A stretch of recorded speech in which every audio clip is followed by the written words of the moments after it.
In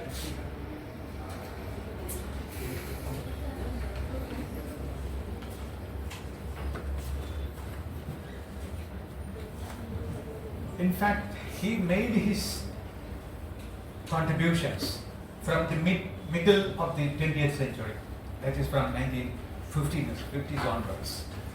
In fact, why this topic was selected was that this is the birth centenary year of Eugene Garfield. In fact, his birthday falls on 16th of September 2000 and it is 1925. That means in the last September 16, it was the birth centenary day of Eugene Garfield. That is why I have selected this topic to pay homage to a great soul who has revolutionized the academic writing as far as science and technology is concerned. So he started making his contributions in the middle of the 20th century. Then why he has ventured into this? The main reason is that this was an era of exploding contributions. What is the exploding scientific discoveries? Some of the examples which I have already given, that is the cancer research. There was increased concentration on cancer research. If you go through the history of cancer research, you can see that there was more thrust on the research front as far as cancer is concerned during the middle of the 20th century. Then rockets pierced in the sky. You might have heard about the first rocket launch, the Sputnik and other things. That was in 1957. Because this was the Cold War years. I hope all of you know what is the Cold War. Okay, there is a specific reason for the explosion of information after in the middle of the 20th century. The major reason is that during the war period, the Second World War, as all of you know, was from 1939 to 1945. At that time, during the war, every effort of the scientists would be concentrated towards weapon development. Because all the major countries of the world were engaged in war. Almost all countries were engaged. Of course, there are exceptions. America took one side, then the Europeans, except Germany, Italy, took one side. And there was fierce competition. And during that time, all the scientists were concentrating on weapon development. That is invention or discovery of new weapons.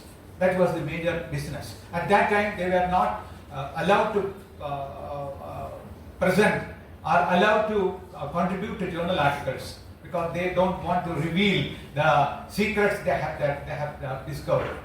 There was pent-up energy for the 6 years from 1939 to 45. There was no publication. Of course, publications were there, but they were not concerned with the thorough inventions. And as soon as the war ended, publications exploded. The number of journals increased. The number of articles published increased tremendously. That led to an information explosion. Since majority of you are from the field of library and information science, you might have heard about the information explosion. And this was the era of the information explosion. I was just mentioning about the rockets pierced with the sky, 1957. The Soviet Union launched the Sputnik. 1958, America followed suit. There was a neck-and-neck competition between these two countries for space exploration. And then computers. If you trace the history of computer science, you can see that 1950s, digital computers began to emerge. Of course, computers were there even earlier to that. The analog computers were there, but digital computers made their entry. That means I have just mentioned the three fields where there was intense research. Okay, then all of the publications that were carried out during these 6 years, 1939 to 45, began to be published. There was competition in the publication also. And this whirlwind, there was explosion. Scholars faced a quieter but daunting challenge. What was the daunting challenge?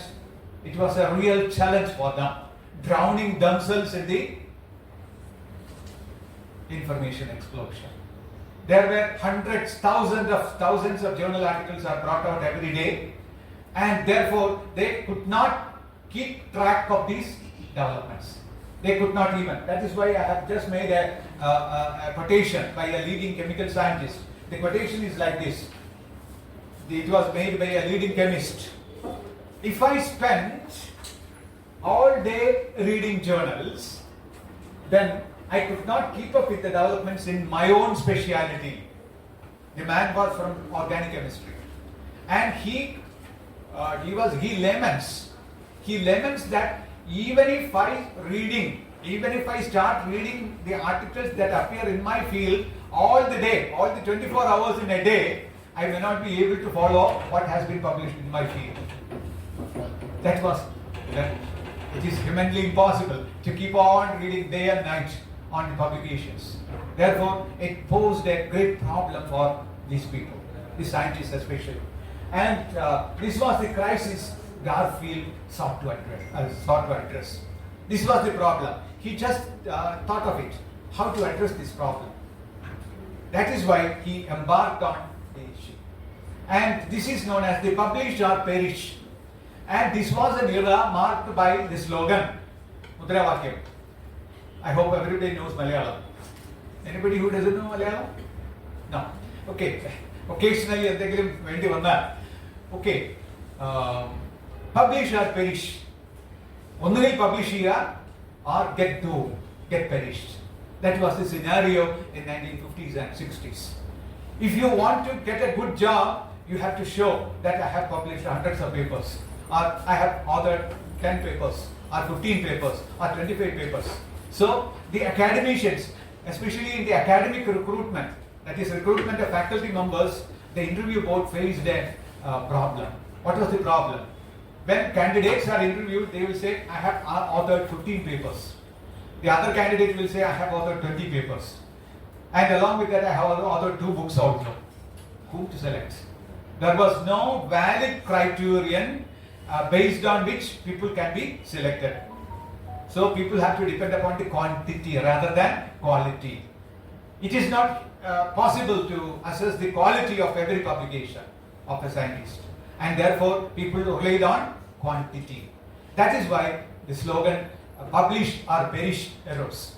And the key challenges, what were the key challenges? You can just see exponential growth of scientific journals. The main reason I have just pointed out. All the pent-up publications began to get published. The number of journals increased leaps and bounds. Leaps and bounds. When I say leaps and bounds, you know, Malayalatile parayunnathu kayil kanakku leaps and bounds. Celebrate parayum without handled mathematics. Okay, but it is leaps and bounds. Nobody can follow the articles which are published in one's own field. Even if it is a minor field, you know, hundreds of articles are brought out. That is why the chemist lamented that even if I keep on reading day and night, I may not be able to go through the major articles in my field. And then slow discovery of relevant research using subject indexes. The subject indexes, you know, since majority of the people are from the library and information science field, I do not say what is meant by an index. Indexing periodicals. Indexes could not keep on because indexing was done manually. People started indexing them. How many articles can be indexed in a day? Even if hundreds of indexes are there, it was not possible to index all the publications that are brought out through different journals. So that was the major problem. And then faculty selection based on the quantity rather than quality. I have authored 50 papers. The next man says, I have authored 40 papers plus 2 books. Whom to select? That was a big issue. And the librarians also found it intimidating.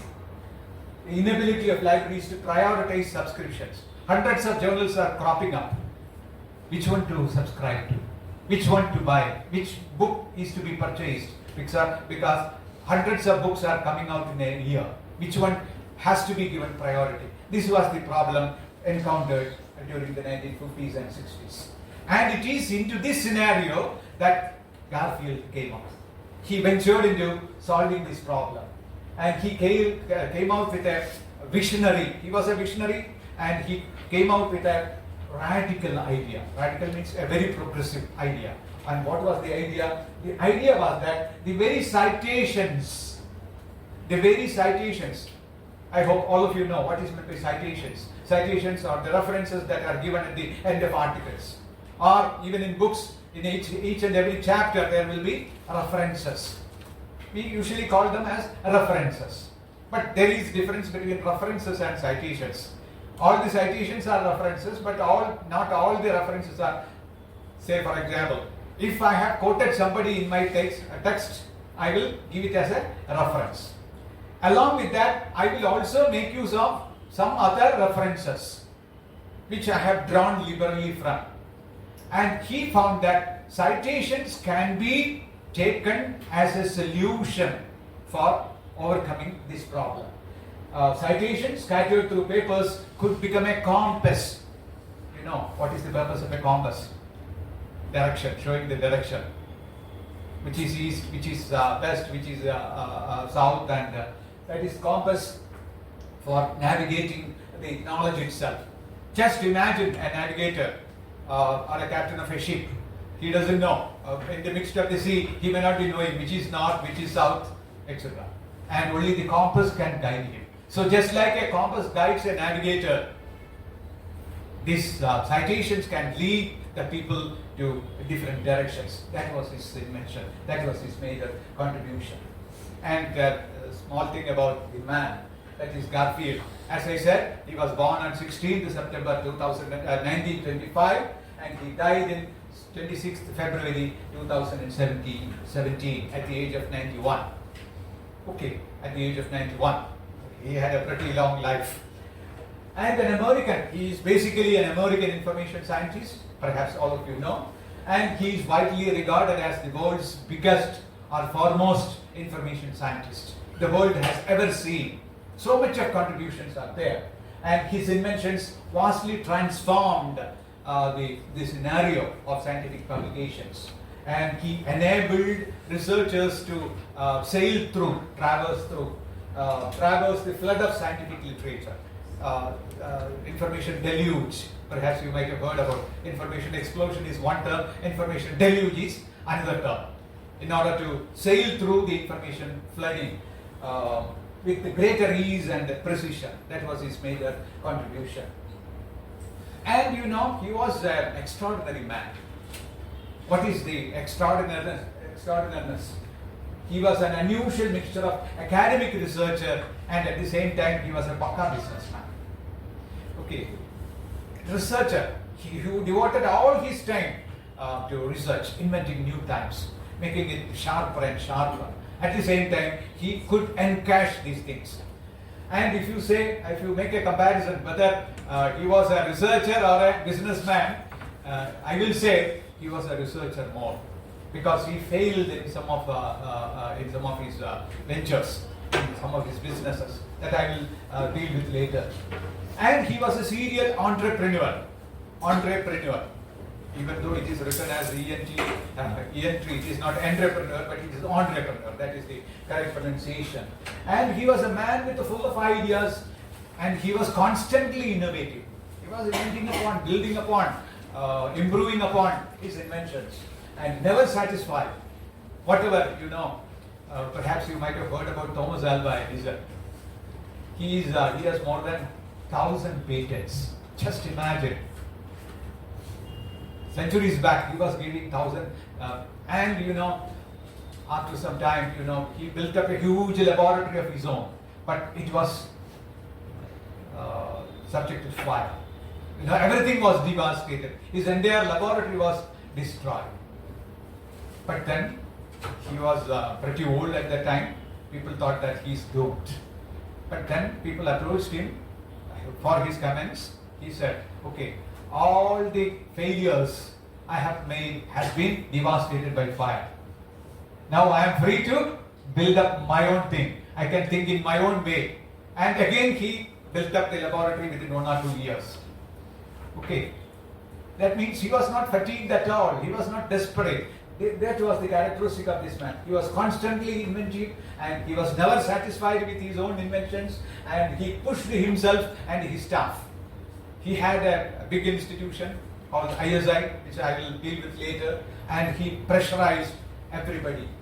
The range, variety, and the sheer number of his inventions and discoveries and publications, which were brought out in the form of publications, were innumerable. His earlier name was Eugene Garfield. Okay, he was the son of Garfield, and therefore naturally he came to be. His earlier name was Eugene Garfield, and he was born in 1925 in New York City, and he was born to a Lithuanian Italian family, Jewish family. He was basically a Jew. The characteristic of Jews I will tell you later. Okay, in East Bronx of New York, and actually he changed his name from Eugene Garfield to Eugene Garfield. What is the reason? The main reason I have given in green color, because he wanted to create a more professional name. Okay, Garfield was not so attractive, and therefore he wanted to adopt a professional name. At the same time, he wanted to be a pure American, rather than he want to forget his identity, the Lithuanian and Italian identity, and he wanted to become a pure American, because that businessman in him worked like that. If you want to impress upon the Americans, naturally you have to align with the American names. That is considered to be the main reason for the name change. And his fascination was on two aspects. One is language, the second one is chemistry. Language and chemistry.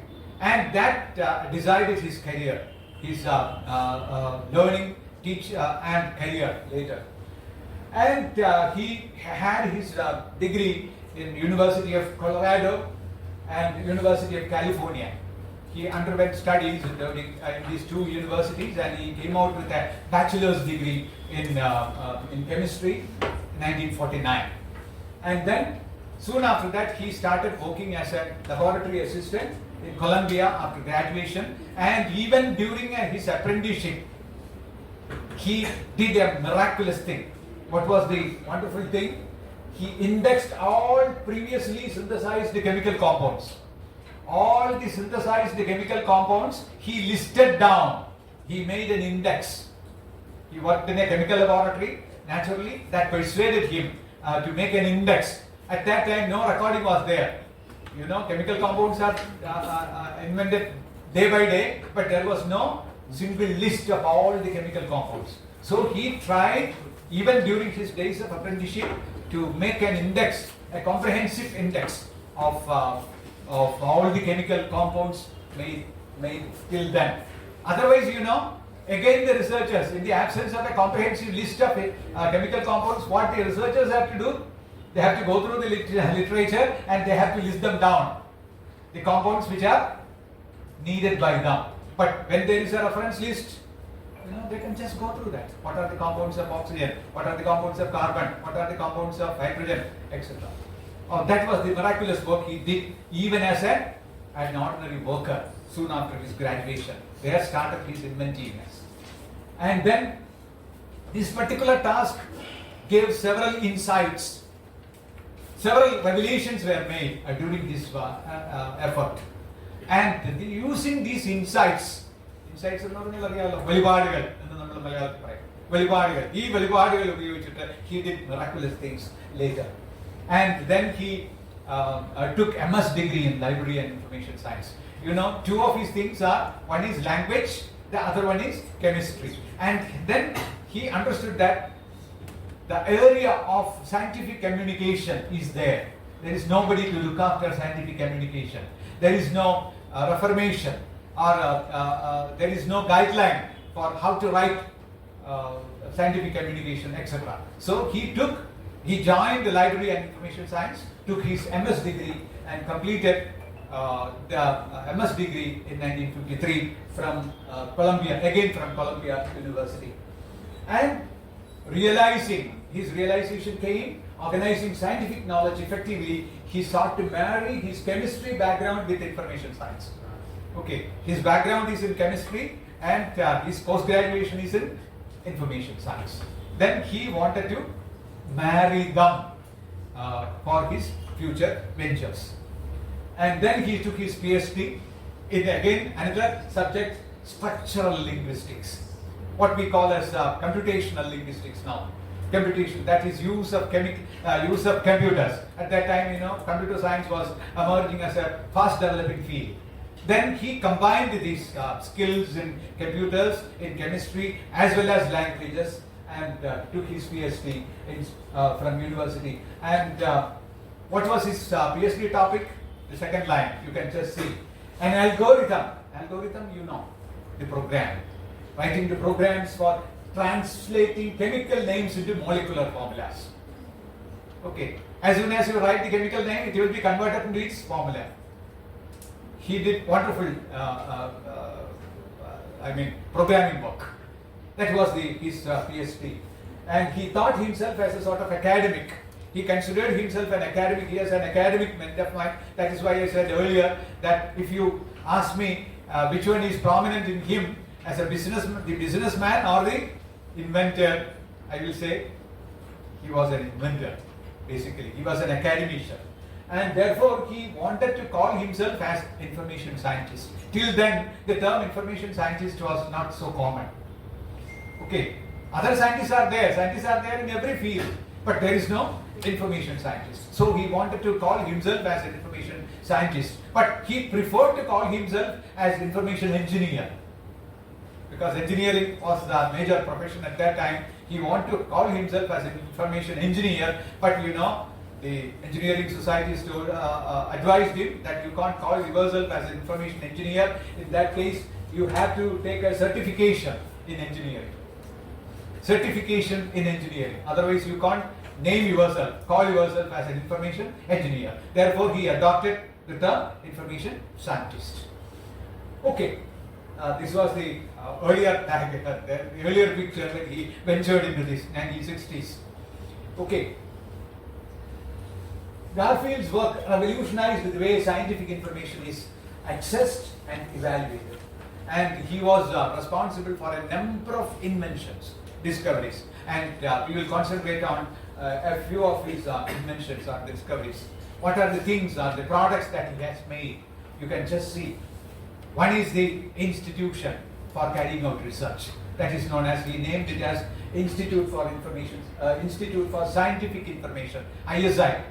There is another ISI, that is Indian Standards Institution, it is now known as BIS, but he called his institute as Institute for Scientific Information. And the second one is Current Contents. Current Contents, that was the publication that he brought out. I will deal with them one by one. And then Citation Indexing, that was the hallmark of his contribution. അദ്ദേഹത്തിന്റെ ഏറ്റവും പ്രധാനപ്പെട്ട കണ്ടുപിടുത്തം ഏതാണെന്ന് ചോദിച്ചു കഴിഞ്ഞാൽ I will say it is citation index. That revolutionized the scientific communication process. And then that was another product, Science Citation Index. Science Citation Index. Then Social Science Citation. Once he found that Science Citation Index did a revolutionary change in the field of science, he brought out the Social Science Citation Index, followed by the Arts and Humanities Citation Index. You can see, if you go through academic writing, you can see that every new discovery takes place in science. And the social science disciplines gradually adopt the methodology. This is followed by the humanities. Humanities means language, literature, philosophy, etc. These are the humanities subjects. And it will trickle down, percolate down to humanities subjects.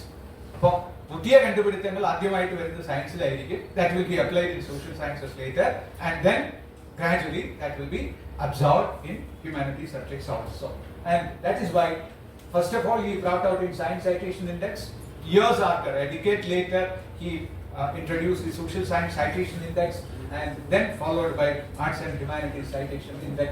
And then another major discovery, Journal Impact Factor. JIF, Journal Impact Factor. Impact Factor. The chief guest was mentioning about the impact factor. At that time, when he wrote an article for the first time, he was not having any idea about what is meant by impact factor, and what is meant by citation, and what is the advantage of getting more citation. He said one of his articles got more than 1,000 citations. What is the importance of getting so many citations? You will become a prominent figure. And perhaps most of you might have heard about Index. Index that proclaims the popularity of a person. I will deal with them later. And then citation classics. That was, along with his work, he was constantly inventive and he developed the citation classics. And then the Scientist magazine. Once he retired from, he sold out. I said earlier that if you make a comparison whether he was a Pakka businessman or an academician, I will say he was an academician rather than, of course he was a businessman, but some of his ventures failed because it is constant inventiveness.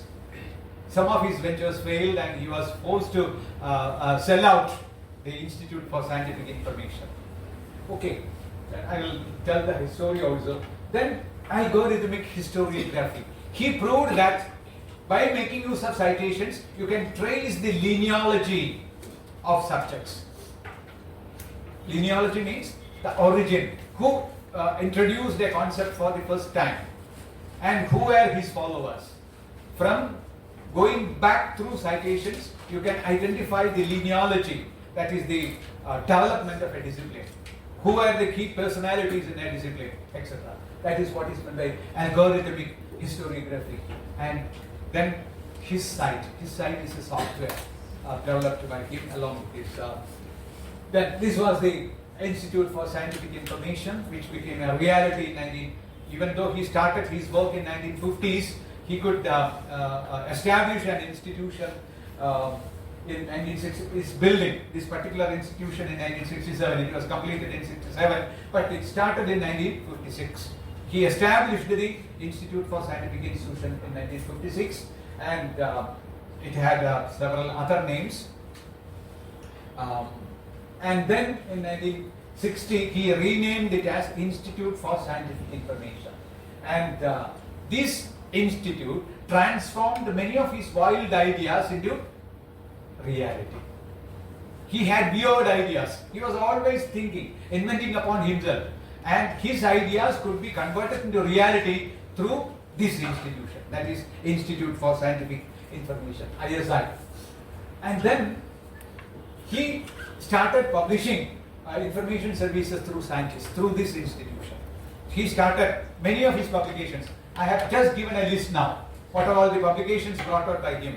What are all the tools developed by him in order to aid academic writing, etc. And the very fact that he has given it as, he called it as Institute for Scientific Information. Rather than a commercial name, he gave the name Institute. It suggests that he was basically an academic rather than a businessman. Otherwise, he could have company or information company or something like that. He could have named it like that. But he named it as Institute. That shows his academic bent of mind. And he managed ISI in an unconventional and collegial manner. Do you know what is meant by collegial manner? Collegial means, don't associate it with the college. Collegial manner means sharing the responsibility. He was handling it, but at the same time, he shared the responsibility through different persons. He got some persons appointed in his institute and he entrusted the responsibility to different persons. He just overlooked, he just supervised it.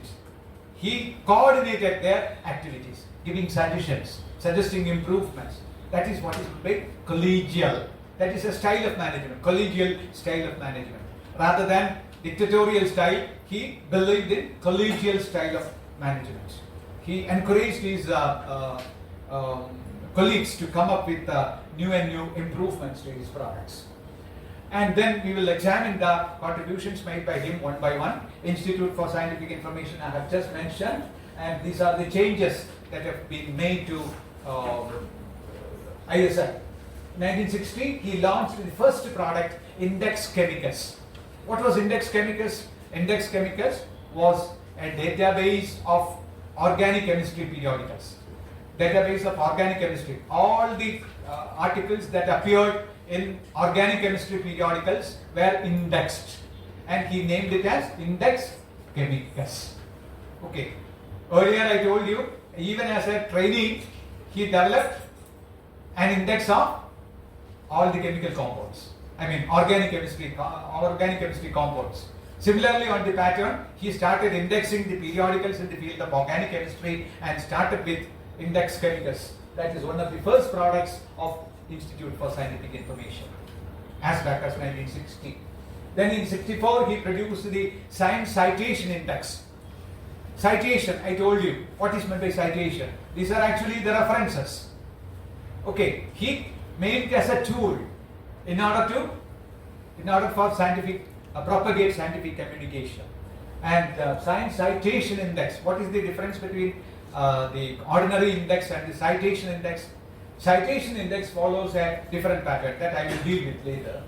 1992, he sold it to Thomson Reuters.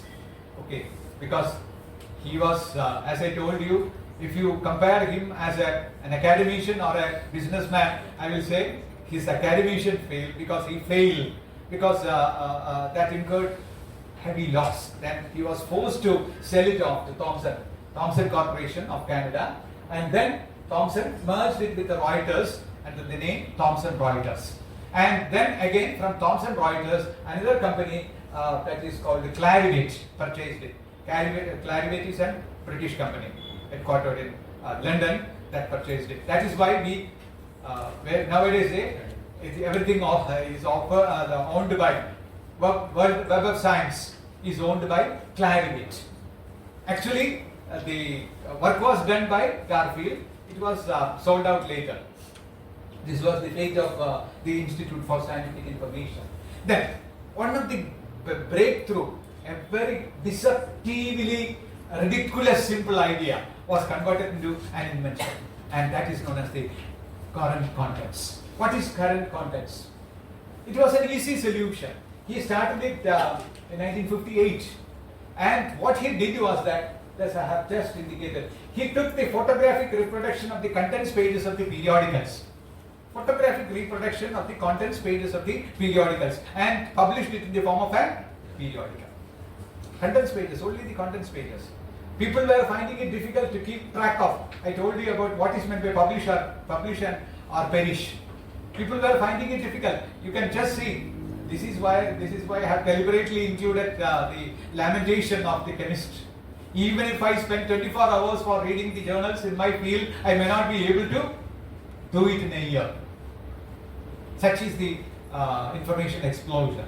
But these simplified things, I can keep track of. Say for example, if I get a publication which contains the title pages of all the chemistry periodicals in my area every week, I can keep track of. If that means I am not interested in all the journal articles that appear in my area. I may have my own field of specialization, and I will be interested to follow up those articles alone. If I get an index of all the contents pages of periodicals in my area every week, then I can keep track of. And if I am interested, I can take it from the original periodical and get a photocopy or get it downloaded. Okay, so that is why I said it was seemingly a ridiculous simple idea. I have used the term deliberately. It was a ridiculously simple idea. Just take the contents pages, photographic reproduction, bind them, release it in the form of a journal. That is what is meant by current contents. This was how, because the younger generation may not have seen. We used to see, when I started working as a librarian, the major libraries used to subscribe to current contents. And the scientists were fascinated by that. I know the academicians also. In universities, the chemistry people, the physics people, because they very much appreciated current contents. And and moreover, it was published in airmail, extra thin paper. So even if each single issue has got 200 pages, it will weigh only a few grams. Extra thin paper, airmail paper it is called, airmail paper.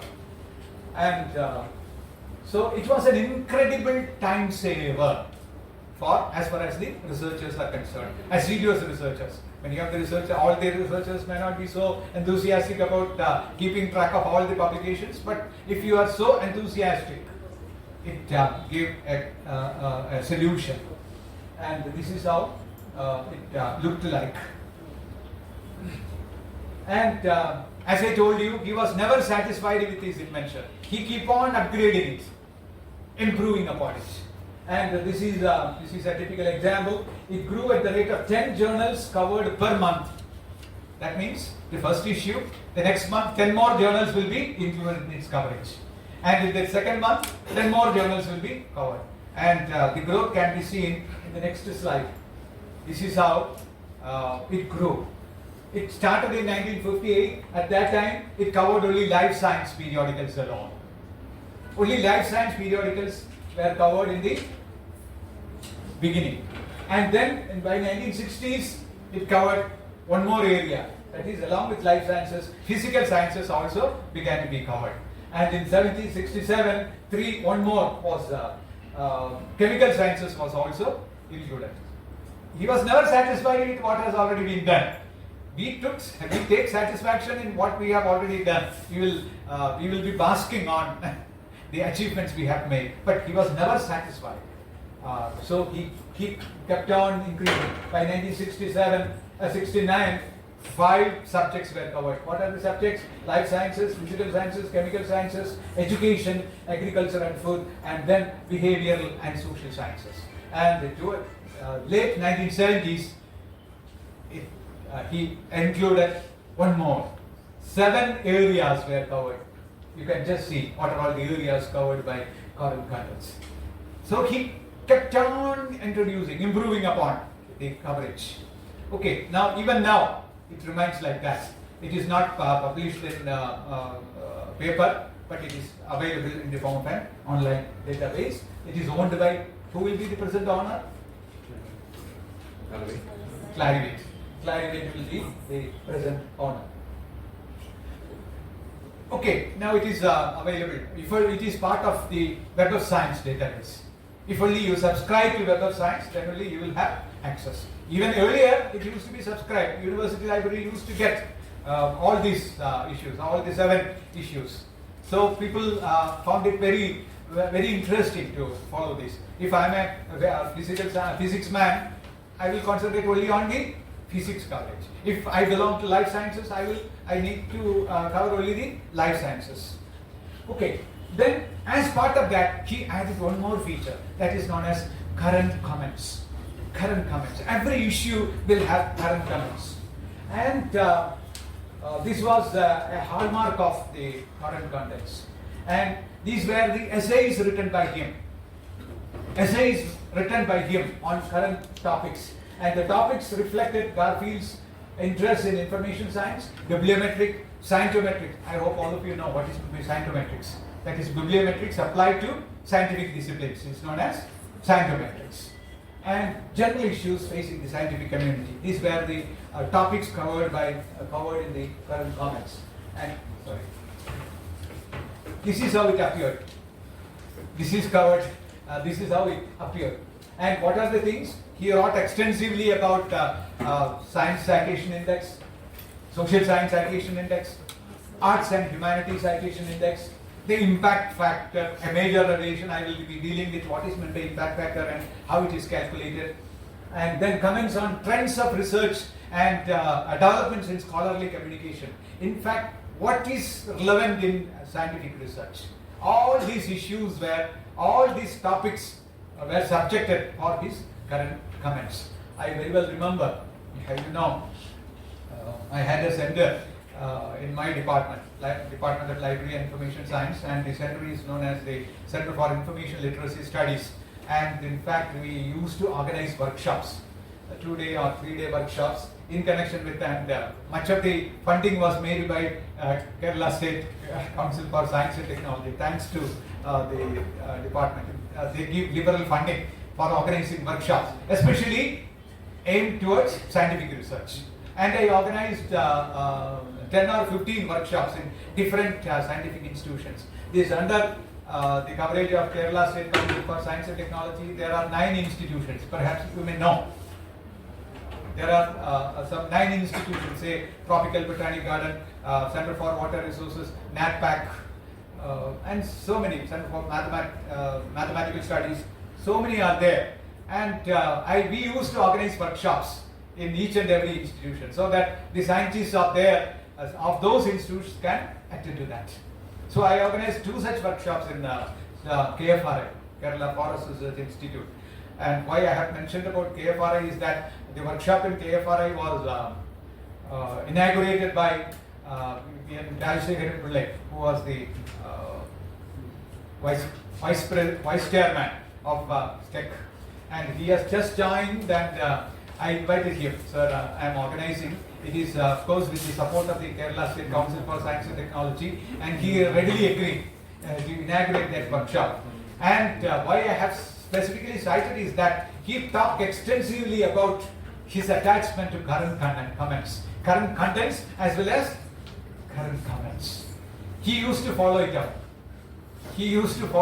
Every issue of current contents and every current comments, because that enlightened, they gave a holistic view of the developments in science and technology. Okay, that was his vastness of knowledge. Of course, this was not single-handedly by him. He assigned the work to his subordinates or his co-workers. I told collegial style of work, I told you.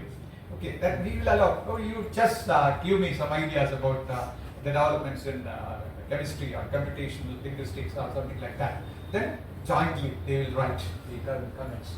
That is how he propagated scientific communication. And then he has written more than 2,000 articles. Just imagine a person writing 2,000, of course with the support of his colleagues, 2,000, more than 2,000, out of which some 1,500 articles were published in the form of books in 15 volumes.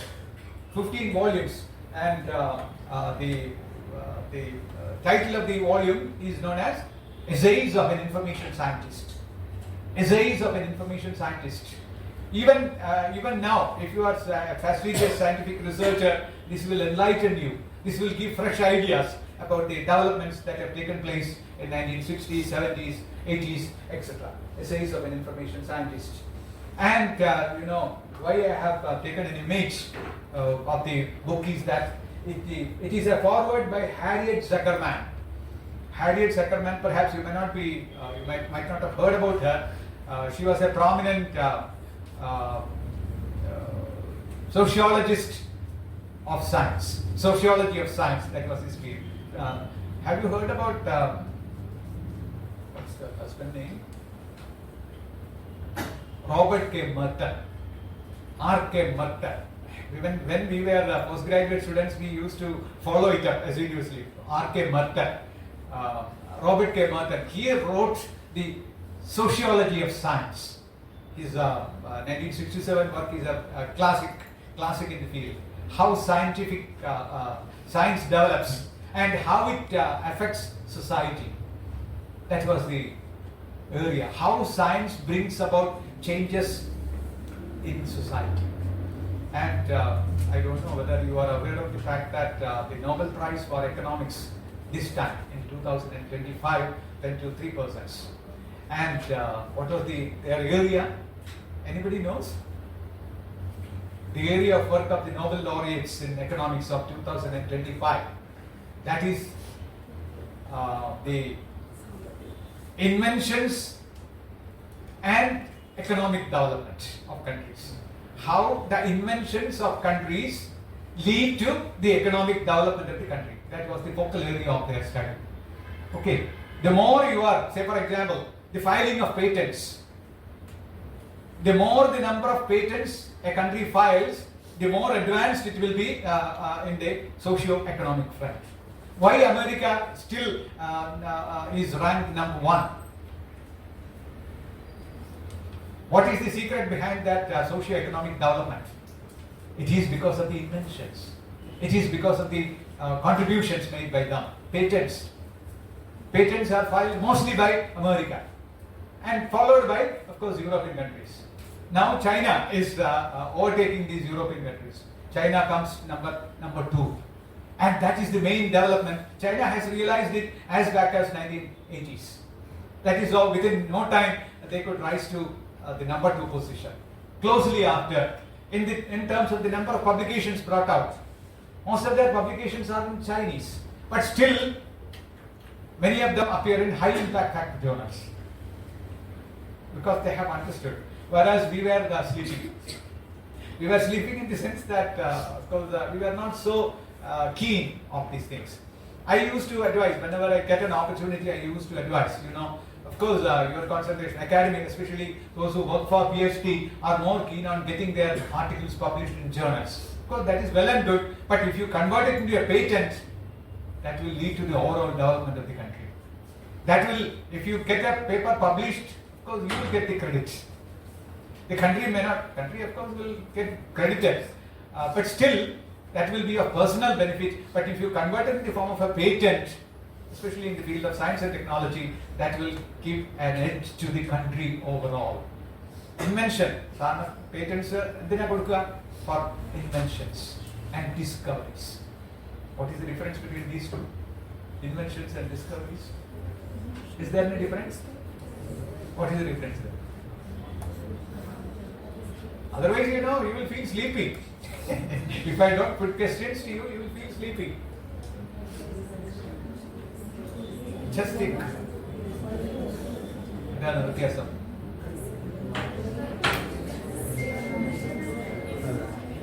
Sasthra, novel discoveries in invention. പുതുതായിട്ട് ഒരെണ്ണം കണ്ടുപിടിക്കുന്നതിന് invention എന്ന് പറയും.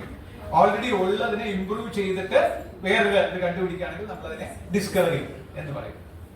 Okay, മിക്കവാറും നമ്മൾ inventions എന്ന് പറയുന്നതെല്ലാം discoveries ആണ്. നേരത്തെ ഉണ്ടായിരുന്നതിനെ ഒരു just to cite an example, who invented TV?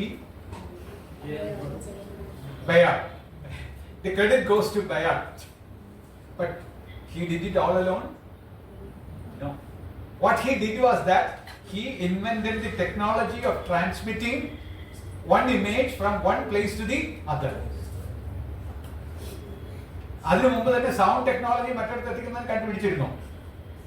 Okay, sound technology ഇപ്പോൾ റേഡിയോ അതിന് മുമ്പ് തന്നെ ഉണ്ടായിരുന്നു. ഒരറ്റത്ത് നിന്ന് മറ്റേ അറ്റത്ത് എത്തിക്കുന്ന technology that was already available. What he did was, what he already added was transmitting image from one location to the other. So he is credited with. So does it solely goes to him? No. So ഇതുപോലെ തന്നെയാണ് മിക്കവാറും അതിനെ തന്നെ അതിന്റെ backing പറയുന്നത്. All of you are familiar with Google. Like Google Scholar. I hope all of you know what is Google Scholar. There is a slogan for Google Scholar. Here is a slogan standing on the shoulders. Standing on the shoulders of giants. എന്തിനു ഞാൻ പറഞ്ഞു എന്ന് നിങ്ങൾക്ക് മനസ്സിലായി കാണും. ഇതെല്ലാം നേരത്തെ ഉള്ള സാധനങ്ങൾ തന്നെയാണ്, പുതുതായിട്ട് ഒരാൾ കണ്ടുപിടിക്കുന്നു, പക്ഷേ അതിനെ തന്നെ മോഡിഫൈ ചെയ്തിട്ടായിരിക്കും, അല്ലെങ്കിൽ ഒരു പക്ഷേ അത് ചാൻസ് ഡിസ്കവറി ആകാം. Okay, that is standing on the shoulders. അതാണ് അവരുടെ ഒരു സ്ലോഗൻ. ഓക്കെ, അപ്പോൾ ഹാരിയറ്റ് സെക്കർമാനാണ് പറഞ്ഞു തന്നത്. റോബർട്ട് കെ മേർട്ടന്റെ ഭാര്യയാണ് ഈ Harriet സെക്കർമാൻ. She also worked on the sociology of science. I feel that a librarian should be jack of all trades. I am a man who believes that librarian has to be jack of all. What is meant by jack of all trades? You should know everything. At least you should know where it can be located. Okay, I'll do second part to end. Jack of all trades, but master of none. Master of none idea. You can be master in certain areas, but it is better to be jack of all trades. Okay, that is how you can create an impression on your users. Students, but still, whether you are a student of library science or you are a practicing librarian, this principle should be. You should try to update yourself, especially in the modern era. Updating, acquiring of new skills, that is more important, and that is the importance of Harriet Zuckerman. Rendu pereയാണ് ഞാൻ introduce ചെയ്തത്. Who are they? Robert K. Merton. Never forget his name. And his wife, Harriet Seckerman.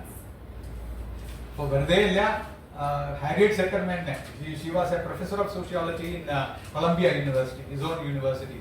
And she was such a prominent person. And actually, 15 volumes were published from 1977 to 1994.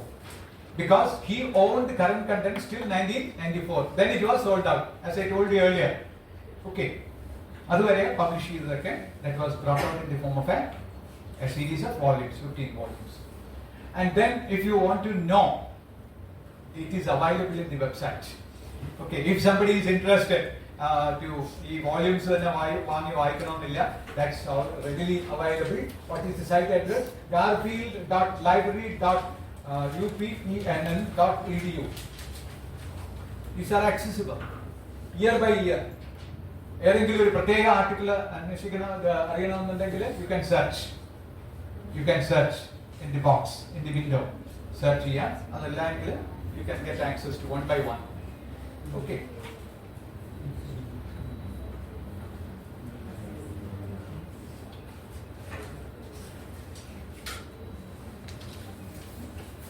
Then his major contribution is citation indexing. That revolutionized the concept of scientific communication. And citation, as I told you, is a reference to a source. Actually, a reference to a source. Why do you give reference to a source? Because you are indebted to. അതിനോട് കടപ്പെട്ടിരിക്കുന്നു ചില ആശയങ്ങൾ അല്ലെങ്കിൽ ചില sentences ഇതിൽ നിന്ന് ആണ് എടുത്തത് എന്ന് കാണിക്കാൻ വേണ്ടിയിട്ട് ഷോ യുവർ ഇൻഡെപ്റ്റഡ്നെസ് ടു ഇൻഡെപ്റ്റഡ്നെസ് ആണോ ഇൻഡെപ്റ്റഡ്നെസ് ആണോ DBT എങ്ങനെ പ്രൊനൗൺസ് ചെയ്യും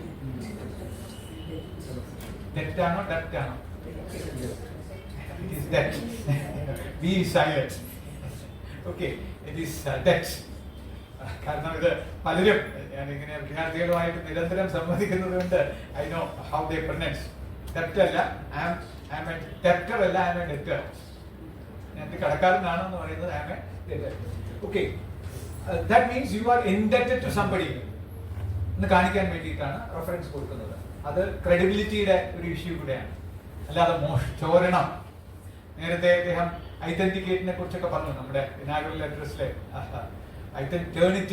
ഐതന്റിക്കേറ്റ് എന്ന 2 സോഫ്റ്റ്വെയറിനെ കുറിച്ച് പറഞ്ഞു പ്ലേജിയറിസം ചെക്ക് ചെയ്യാനുള്ള 2 സോഫ്റ്റ്വെയർ ആണ് ഐതന്റിക്കേറ്റ് ആൻഡ് പക്ഷേ ഇപ്പോൾ കേരള യൂണിവേഴ്സിറ്റി യൂസ് ചെയ്യുന്നത് ഡ്രിൽബിറ്റ് എന്നൊരു സാധനമാണ് പണ്ടായിരുന്നു ഇത് രണ്ടും യൂസ് ചെയ്തിരുന്നത് now a new software is use that is known as the drill bit okay now what is meant by citation index is a bibliographic database that lists which publications have cited which earlier publications. Say for example, if you take an article and the references are taken and the citation index is a publication. Citation index is a publication. So as usual late I'm in between of my okay so that shows it's a bibliographic database സാധാരണ index എന്ന് പറഞ്ഞാൽ നമുക്കറിയാലോ ആർട്ടിക്കിൾസിന്റെ ലിസ്റ്റിങ്ങിനെയാണ് index എന്ന് പറയുക but what is a citation index? It is a listing of the citations. It is a listing of the citations. Citations are references. ഈ റെഫറൻസസിനെ എടുത്തിട്ട് അതിന്റെ ലിസ്റ്റിനെയാണ് citation index എന്ന് പറയുക. Okay, this is a diagrammatic representation. Say for example, Web of Science journal articles. അത് ഓരോ ആർട്ടിക്കിളും എടുത്തു കഴിഞ്ഞാൽ that will cite previous articles. That is how they are linked with each other. This is known as a citation index. This is a graphical representation of the citation index, and that was a revolutionary concept. He pioneered the method, as I told you, and then it is a systematic collection of the references that are available at the end of articles or at the end of books. Okay, what are the advantages of citation? What are the advantages of citation indexing? The first advantage is that it tracks research impact. What is meant by research impact? As the inaugural address he told, he has got 1,000 citations. That means it has become popular. When compared with an article which has got 100 citations, an article which has got 1,000 citations means ആരുടെ ഭാഷയിൽ പറഞ്ഞാൽ നമ്മുടെ ബഷീറിന്റെ ഭാഷയിൽ പറഞ്ഞാൽ mini ബല്യ ഒരു ആർട്ടിക്കിളാണ്. Okay, mini ബല്യ എന്ന് പറഞ്ഞത് okay, so many persons have come across. അവരെ കണ്ടത് മാത്രമല്ല, അവരതിനെ സൈറ്റ് ചെയ്തു എന്നുള്ളതാണ്. That is the advantage of that, the popularity. ഇവിടെയാണ് ഇദ്ദേഹം ഒരു സൊല്യൂഷൻ കണ്ടെത്തിയത്. ഞാൻ തുടങ്ങിയത് പബ്ലിഷ് ആർ പെരിഷ് എന്നുള്ളതിൽ പണ്ടുണ്ടായിരുന്നത് എന്താ, people took quantity rather than quality. But here he developed a measurement മറ്റൊരു വാക്കാണ് metrics. Developed a metrics, a measurement which speaks of the quality of an article. കൂടുതൽ ആൾക്കാർ നമ്മളൊരു ഒരു പേപ്പർ ഒരു പുസ്തകം വളരെ പോപ്പുലർ ആണെന്ന് പറയുന്നത് എങ്ങനെയാണ്? Depending upon the number of copies sold out. ഇപ്പൊ മലയാളത്തിലെ ഒരു സങ്കീർത്തനം പോലെ 101 എഡിഷനോ മറ്റോ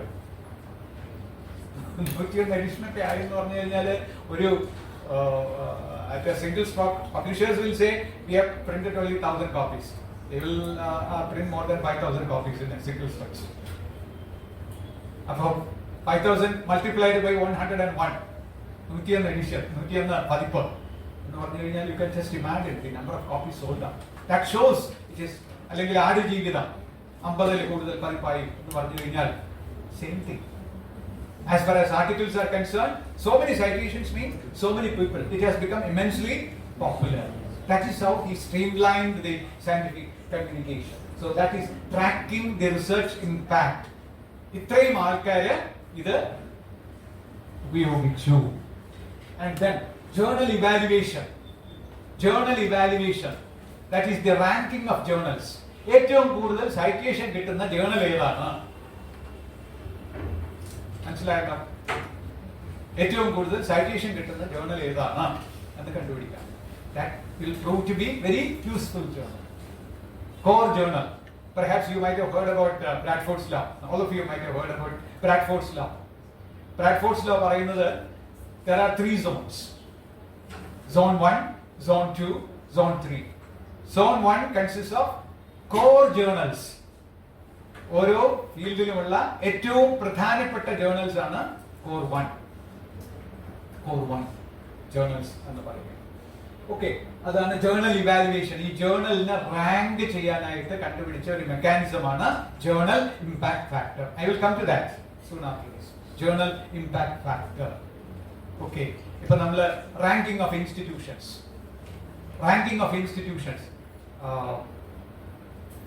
How many of you are from academic libraries? Okay. Now, academic libraries are more concerned with the ranking by the NAR of ranking. Okay, NAR of ranking A++, A, അല്ലെങ്കിൽ B+, B. People are now bothered about the ranking. Okay, Kerala University can boast of having the only university having now university also had got A++ ranking. That means you can stand along with others. A++. Or even SSLC, A+. സ്കൂളുകളിൽ കണ്ടിട്ടുണ്ടാവും SSLC കഴിഞ്ഞു കഴിഞ്ഞാൽ സ്കൂളിനെ മറച്ചുകൊണ്ട് വലിയപ്പോൾ A++ കരസ്ഥമാക്കിയവർ എന്ന് പറഞ്ഞിട്ട് നിറയെ photos വയ്ക്കാം.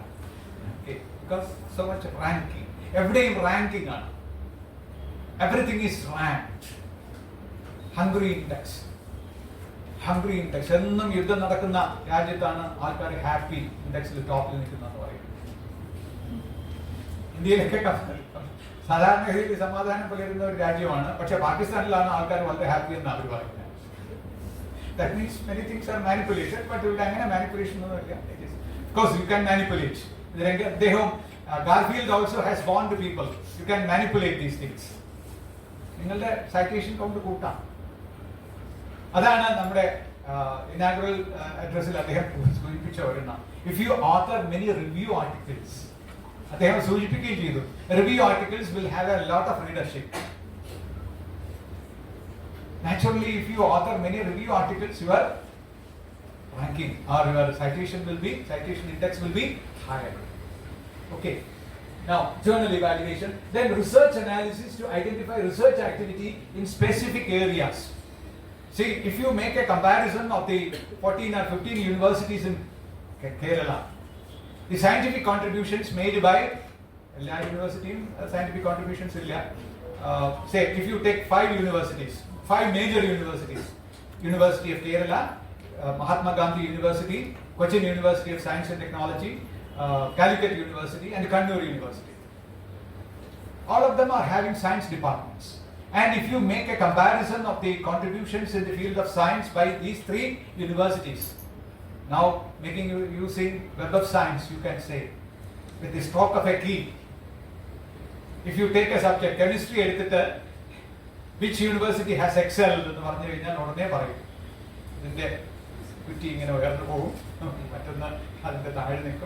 ranking of contributions is possible. That is the wonder that he has contributed. And then understanding research patterns. What is meant by research patterns? How research grows. If library information science familiar example, you have seen that there are many papers you have to study in library and information science. Say for example, foundations of library and information science. Okay, and library and information society, library and the society and university. Then library management, information sources, information services, then IT applications. And pala papers these pala papers comparison papers gradually diminishing. That is the importance area publications. So that is what is meant by the research patterns. Research collaboration. They have specified collaborations. Now this has become a science in collaboration is very much, because science is universal. Science is universal. That means that is equally applicable in China. Pure science especially. Physics, chemistry. ഇവിടെ ഇന്നത് ചേർത്ത് കഴിഞ്ഞാൽ ഇന്നത് ഉണ്ടാവും എന്ന് പറഞ്ഞു കഴിഞ്ഞാൽ അത് അമേരിക്കയിലോ ഇംഗ്ലണ്ടിലോ അല്ലെങ്കിൽ ആർട്ടിക്കയിലോ അന്റാർട്ടിക്കയിലോ വെച്ച് ചെയ്താലും അതേ ഉണ്ടാവുള്ളൂ. But that 10% accuracy is not there in biological sciences. Say for example, you can't say that Americans are Indians are more strong than Americans. Yeah, that varies. With 10% accuracy, you can't. Same is the case with the psychology.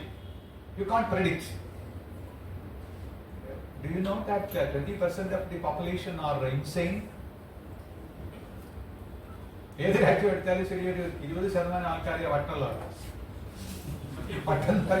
Not lunatics.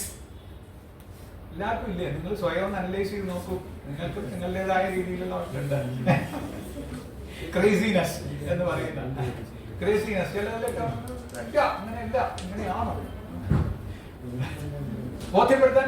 They won't budge. Insanity. That's universal rule. 20% distorted. The area may differ, but still some example due to paucity of time. Okay. That is understanding research patterns. Say, what is the collaboration? What is the extent of collaboration between Indian researchers and Chinese researchers? Now with the software you can make use of diagrammatic representation. We need to discuss his site software. Now many softwares are there which links the collaboration between different countries. If you make a diagrammatic representation of the collaboration in the field of certain areas, say chemistry or physics, you can see that we have more collaboration with American universities or UK universities. Some areas Chinese university might tie up. University, the 5 universities which I have already mentioned. What is the tie-up with the Chinese universities? You can see that Kerala University perhaps may have more tie-up with Chinese universities, whereas KSCSTE will have more tie-up with European countries. because they have been supported by the Dutch government from the very beginning. So there is extensive collaboration between. So that is what is meant by research patterns. Collaboration is one of the examples. And then, as part of that, ഞാൻ ഇതുവരെ പറഞ്ഞത് science citation ഇൻഡെക്സിലെ അതിൻ്റെ പാർട്ടായിട്ട് develop ചെയ്തതാണ് journal citation reports. ഇന്ന് നമ്മൾ കാണുന്ന രീതിയിലുള്ള ഇമ്പാക്ട് ഫാക്ടർ ഏതിലാണ് അപ്പിയർ ചെയ്തത്? The journal impact factor appears regularly in a publication called Journal Citation Reports. Journal Citation Reports is now published by Clarivate. Okay, now everything owned by the earlier ISI is now owned by Clarivate, the British one. Okay, it was started actually by Eugene Garfield as back as 1975, and I have mentioned published by Clarivate. And what is this journal impact factor? Journal citation reports gives the journal's influence, its quality, and its impact within a subject field. Okay, it is built from the Web of Science core collection. Nowadays, it forms part of the Web of Science core collection. Okay, and the primary factor is journal impact factor. Journal citation report ledana the most important thing, journal citation report, journal impact factor, and it measures the average number of citations received by articles in a journal over the previous 2 years. Okay, I am explaining it with the help of a JCR journal citation reports ulla എന്തൊക്കെയാണ് ഇതിൽ cover ചെയ്യുന്നതെന്നാണ് കാണിക്കുന്നത്. ഏതൊക്കെയാണ്? Journal profile page, that is overview of the title, publisher, ISSN, subject categories, then impact factor, then rankings, that is journals position within subject categories, then cited and citing journals, and then publication data and open access information. And then this is how ഓരോ ജേർണലും എടുത്താൽ അതിൽ കിട്ടുന്ന ഓരോ എൻട്രിയിലും കിട്ടുന്ന details എന്തൊക്കെയാണെന്നാണ് ഇതിൽ കാണിച്ചിരിക്കുന്നത്. That is extracted from journal citation reporting extract ചെയ്തെടുക്കുക. Okay, these are ഓരോ എൻട്രി എടുത്തു കഴിഞ്ഞാൽ, എൻട്രി എന്ന് പറഞ്ഞാൽ അറിയാമല്ലോ, എൻട്രി എടുത്തു കഴിഞ്ഞാൽ ഇപ്പം കാറ്റലോഗ് പഠിച്ചിട്ടുള്ളവർക്ക് എൻട്രി എന്താണെന്ന് പറയുന്ന കാര്യമില്ല. മെയിൻ എൻട്രി, ആഡഡ് എൻട്രി എന്നൊക്കെ you are pretty sure. Okay, ഓരോന്നിലും കാണുന്നത് എന്തൊക്കെയാ? The title of the journal, ഒരു എക്സാമ്പിൾ കൊടുത്തിരിക്കുക, XYS journal of science, then publisher ABC press. Actual നെയിമിന് പകരം ഒരു ഹൈപ്പോത്തറ്റിക്കൽ നെയിം കൊടുത്തിരിക്കുന്നു എന്നുള്ളത്. What is the ISSN? ISSN, as all of you know, what is ISSN? Standard Serials Number and Standard Serials Number. Impact factor 5.321. Then 5-year impact factor, that is another extension of impact factor. 5-year impact factor. That will become more complicated. Then category rank, that is the 4th position. 120 journals ഉള്ളതിലെ 4ാം rank ആണ് ഉള്ളത്.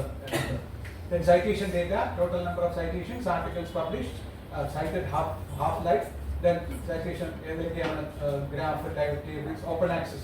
All of you know what is meant by open access. Open access publications. And open access. Nowadays more and more journals are coming as open access. It's openly available. അതിൽ തന്നെ gold open access ഉണ്ട്, green open access ഉണ്ട്, പലതരത്തിലുള്ള open access ഉണ്ട്. അതിലേക്ക് ഞാൻ കടക്കുന്നില്ല, because that will be beyond our scope. Okay,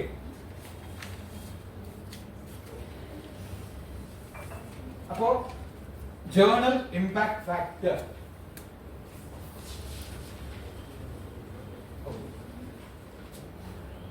then he found that Science Citation Index is an immediate success. He primarily focused on science because basically he was a scientist, so he concentrated more on science, and then he, being an academician, he wanted to expand it to social sciences as well as humanities. That should not be left out. So he adopted the same principles in the design of or in the development of a publication called Science Citation Index. The primary purpose is the same, but the number of journals covered is comparatively less. If, say for example, Web of Science database covers more than 22,000 journals. 22,000. This selection of journals to be included in Web of Science is highly selective. Highly selective. ഒരുപാട് factors കണക്കിലെടുത്തിട്ടാണ് ഇതിലേക്ക് ലിസ്റ്റിൽ include ചെയ്യുന്നത്. Do you have any idea about the number of journal അല്ലെങ്കിൽ journal of periodical publications? ലോകത്ത് മൊത്തത്തിൽ എത്ര periodical publications ഉണ്ടാവും? Any idea? എനിക്ക് ചിന്തിക്കണ്ടേ? ഒരാളോട് ചോദിക്കുകയാണ്. I want to know how many periodical publications are there. Exact ആയിട്ടൊന്നും കണക്ക് കൂട്ടാൻ പറ്റില്ല. അപ്പൊ നമുക്ക് എങ്ങനെ റഫായിട്ട് പറയാൻ കഴിയും? You can say roughly 3 lakh. Periodicals ആണ്, journals അല്ല. Journals എന്ന് പറഞ്ഞാൽ എന്താണ് വ്യത്യാസം?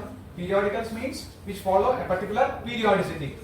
Maybe weekly, maybe fortnightly, monthly, half year, quarterly, which follows a particular periodicity can be called a periodical. What's a journal? The difference is that journal is, of course, it follows a periodicity, but it is belonging to a particular subject. കുറച്ചുകൂടെ scholarly ആയിട്ടുള്ള പീരിയോഡിക്കൽസിനെയാണ് നമ്മൾ എന്ത് പറയുന്നത്? Journal എന്ന് പറയുന്നത്. ഇപ്പൊ ഞാൻ എന്റെ ചോദ്യം മനസ്സിലായല്ലോ. എത്ര പീരിയോഡിക്കൽസ് ആണ് ഉള്ളത്? 3 lakh എന്ന് പറഞ്ഞു കഴിഞ്ഞാൽ നമുക്ക് അറിയില്ല. കാരണം നമുക്ക് ആകെ കൂടെ ഒരു അപ്രോക്സിമേറ്റ് എസ്റ്റിമേറ്റ് പറയുന്നത് the comprehensive database of periodicals is Ulrich's periodicals directory. Ulrich's periodicals directory കേട്ടിട്ടുണ്ടാവും. റിയലൈസ് Ulrich's periodicals directory ഏകദേശം 3 ലക്ഷം പീരിയോഡിക്കൽസ് കവർ ചെയ്യുന്നുണ്ട്. അത് വെച്ചിട്ട് നമുക്ക് പറയാൻ പറ്റുള്ളൂ. അല്ലാതെ ഇറ്റ്സ് നോട്ട് കോംപ്രിഹെൻസീവ് അഗൈൻ. മലയാളത്തിൽ എത്ര പീരിയോഡിക്കൽസ് ഉണ്ട്? Coverage is very much less. ഇതൊക്കെ ഇംഗ്ലീഷിലും മറ്റു മേജർ ഗ്ലോബൽ ലാംഗ്വേജസിലുള്ളത് മാത്രമേ അവർ കണക്കിലെടുക്കുന്നുള്ളൂ. അതുകൊണ്ടാണ് അപ്രോക്സിമേറ്റ് മാത്രമേ പറയാൻ പറ്റുള്ളൂ. മേജറായിട്ട് പറയാവുന്നത് 3 ലക്ഷത്തോളം.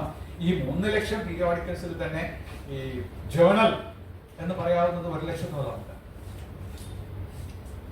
ഓക്കെ, 1 ലക്ഷത്തോളം എന്ന് വെച്ചാൽ സബ്ജക്റ്റിൽ തന്നെയുള്ള പീരിയോഡിക്കൽസ് 1 ലക്ഷത്തോളം ഉണ്ട്. ഈ 1 ലക്ഷത്തിൽ നിന്നാണ് അവിടെ 22,000 തെരഞ്ഞെടുത്തിരിക്കുന്നത്. Using stringent standards. വല്ലപ്പോഴും പബ്ലിഷ് ചെയ്യുന്ന പോലെ റെഗുലർ ആയിട്ട് പബ്ലിഷ് ചെയ്തിട്ടുണ്ടായിരുന്നു. എഡിറ്റോറിയൽ ബോർഡ് ഉണ്ടാവണം, അതിന് അതിൻ്റെതായ ഇതെല്ലാം ഉണ്ടാവണം, അതിന്റെ പുറകിലൊരു ബാക്കപ്പ് ഉണ്ടാവണം, നേരത്തെ അദ്ദേഹം സൂചിപ്പിച്ചതുപോലെ പിയർ റിവ്യൂ പ്രോസസ് ഉണ്ടാവണം, ഓക്കെ, എഡിറ്റോറിയൽ ബോർഡ് ഉണ്ടാവണം. ഇങ്ങനെ എല്ലാം നോക്കിയിട്ടാണ് സെലക്ട് ചെയ്യുന്നത്. അപ്പോൾ you can see how much ഇത് സ്ട്രിക്റ്റ് ആണ് ഇതിന്റെ സെലക്ഷൻ എന്നാണ്. അപ്പോൾ ഇതില് ഇപ്പോ സയൻസിൽ if the coverage is about 9,000 periodicals, പിന്നെ ഇപ്പൊ എക്സ്റ്റെൻഡ് അതിന്റെ സ്കോപ്പ് എക്സ്റ്റെൻഡ് ചെയ്തിട്ട് ഏകദേശം 15,000-ഓളം പീരിയോഡിക്കൽസ് ഇൻക്ലൂഡ് ചെയ്യുന്നുണ്ട്. സോഷ്യൽ സയൻസിൽ എടുക്കുന്നത് എത്രയാണ്? About 3,400 periodicals. But when it comes to arts and humanities, again it is reduced to half. ഇതിന്റെ ഒരു പകുതി മാത്രമേ ആർട്സ് ആൻഡ് ഹ്യൂമാനിറ്റീസിലെ ജേർണൽസ് കണക്കിലെടുക്കുന്നുള്ളൂ. But it also serves a purpose. പണ്ട് സയൻസിലുള്ള പീരിയോഡിക്കൽസ് മാത്രമേ ഇമ്പാക്ട് ഫാക്ടർ കണക്ക് കൂട്ടാൻ പറ്റുമായിരുന്നുള്ളൂ. Now with the invention of Science Citation Index, it is now possible to measure the impact factor of social science periodicals also. Humanities, arts and humanities periodicals also. So journal impact factor ഞാൻ പറഞ്ഞു, that is a measurement of the quality of a periodical. That is a figure. അതുകൊണ്ടാണ് ഞാൻ പറഞ്ഞ A++, A എന്ന് പറയുന്നത് it is a type of gradation. The same, it is a number. ഇവിടെ അതിന്റെ that is measured in the form of a number. And how is it measured? This is the formula. കൂടുതൽ ചിന്തിക്കേണ്ട കാര്യമൊന്നുമില്ല. പരീക്ഷ എഴുതാൻ പോവാണെങ്കിൽ മാത്രം ഇതിനെക്കുറിച്ച് ചിന്തിച്ചാൽ മതി. ജേർണൽ ഇമ്പാക്ട് ഫാക്ടർ എന്തെങ്ങനെയാണ്? What is the formula? The number of times a journal was cited, the number of times a journal was cited divided by the number of citable items the journal published. അതായത് ഇപ്പൊ 2000 example ഞാൻ കാണിച്ചിരിക്കുന്നത് 2024 the number of citations received in 2024 from items published in previous 2 years. What are the previous 2 years? 2022 and previous 2023. 2022-ലും 23-ലും publish ചെയ്ത ആർട്ടിക്കിൾസിന് എത്ര citations ഏത് വർഷം കിട്ടി? 24-ൽ കിട്ടി. ഓക്കെ, ഈ മുൻ 2 വർഷങ്ങളിൽ ഒരു പർട്ടിക്കുലർ ജേർണലിൽ പബ്ലിഷ് ചെയ്ത ആർട്ടിക്കിൾസ് അതിന് എത്ര റെഫറൻസ് കിട്ടി? ഏത് വർഷം? 2000. നമ്മൾ എടുക്കുന്ന വർഷത്തിൽ എത്ര റെഫറൻസ് കിട്ടി? Divided by the number of articles. അപ്പോൾ ഇത് വെച്ചിട്ടാണ് ഇമ്പാക്ട് ഫാക്ടർ. ഇതിപ്പോ ഒരു ക്ലാസ് അല്ലാത്തത് കൊണ്ട് I don't want to devote much time, otherwise you will get bored. Okay, this is how it is calculated. ഒരു ഇവിടെ I have shown this slide.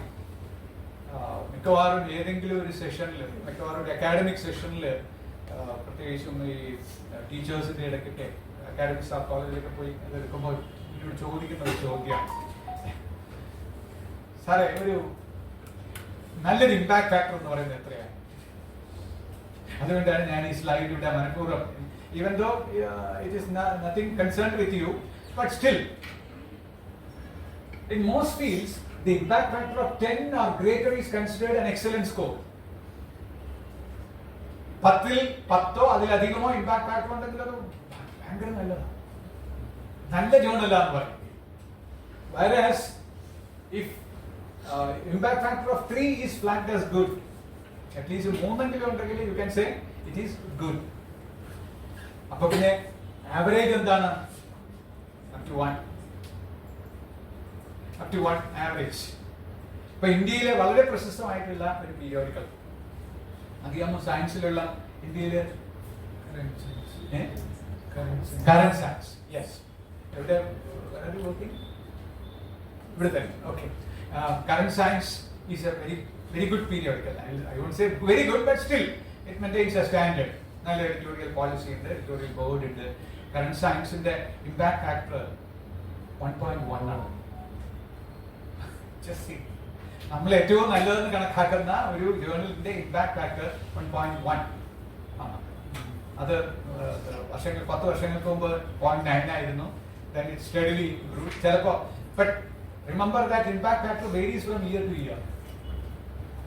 ഞാൻ നേരത്തെ പറഞ്ഞ ഫോർമുല വെച്ചിട്ട് കണക്കാക്കുമ്പോൾ എല്ലാ വർഷവും ഒരേപോലെ സ്റ്റാഗ്നന്റ് ആയിട്ട് നിൽക്കുകയല്ല ചെയ്യുന്നത്. ചിലപ്പോൾ അല്പം താഴോട്ട് വരും, ചിലപ്പോൾ അല്പം കൂടും, ചിലപ്പോൾ ഒരു 15 നല്ല ആർട്ടിക്കിൾസ് വന്നാൽ മതി, the impact factor will go up because the citations will increase. Okay. Now, as far as science and technology is concerned, which journal is considered to be very good at the global level? Nature. Yes? Nature. You know the impact factor of Nature is 44.5. Okay, recent. Yes? Cancer is 80%. അല്ലല്ല, ഞാൻ പറഞ്ഞത് general science ജേർണലാണ്. മറ്റേതുണ്ട്, say for example Lancet ഒക്കെ എടുത്തു കഴിഞ്ഞാൽ 400 and something ഒക്കെ ഉണ്ട്. That is specific field. അപ്പൊ you can make a comparison. ഞാൻ പറഞ്ഞത് ജനറൽ ആയിട്ട് കവറേജ് ഉള്ള പീരിയോഡിക്കൽസിൽ ഏറ്റവും കൂടുതൽ ഉള്ള ഒരു ജേർണൽ ഏതാണെന്ന് ചോദിച്ചു കഴിഞ്ഞാൽ it is Nature. So many citations. It is a weekly. That is one of the reasons. Weekly ആവുമ്പോൾ the number of articles covered will be more. 52 issues are there in a year. So naturally more articles will be published. More important articles will be published. Then comes another journal published from America that is known as Science. A little low, 39 to 40. വരെയാണ് അതിന്റെ impact factor. മനസ്സിലായല്ലോ? ഇനി അദ്ദേഹം പറഞ്ഞതുപോലെ ലാൻസെറ്റോ അല്ലെങ്കിൽ new England journal of medicine, ഇതൊക്കെ 400 above ആണ്. 400 above. Just imagine. അതൊക്കെ ചെറിയ ഫീൽഡല്ല, മെഡിസിൻ ചെറിയ ഫീൽഡൊന്നും അല്ല, ബട്ട് സ്റ്റിൽ സ്പെസിഫിക് ഫീൽഡ് എടുക്കുമ്പോൾ naturally there is A likelihood of, because ഗവേഷണം കൂടുതലായിട്ട് നടക്കുന്ന ഫീൽഡ് ആണെങ്കിൽ naturally that will get more credit, more citations. Okay, അപ്പോൾ ഇമ്പാക്ട് ഫാക്ടറിന് അതിൻ്റെതായ പരിമിതികളുണ്ട്. ഇനി let me ask a question. അപ്പോൾ നമ്മൾ ഇതുവരെ പറഞ്ഞു വന്നതൊക്കെ യൂജീൻ ഗാർഫീൽഡിന്റെ പിന്തുടർച്ചക്കാരായ ക്ലാരിറ്റിന്റെയും ഇതൊക്കെയാണ്.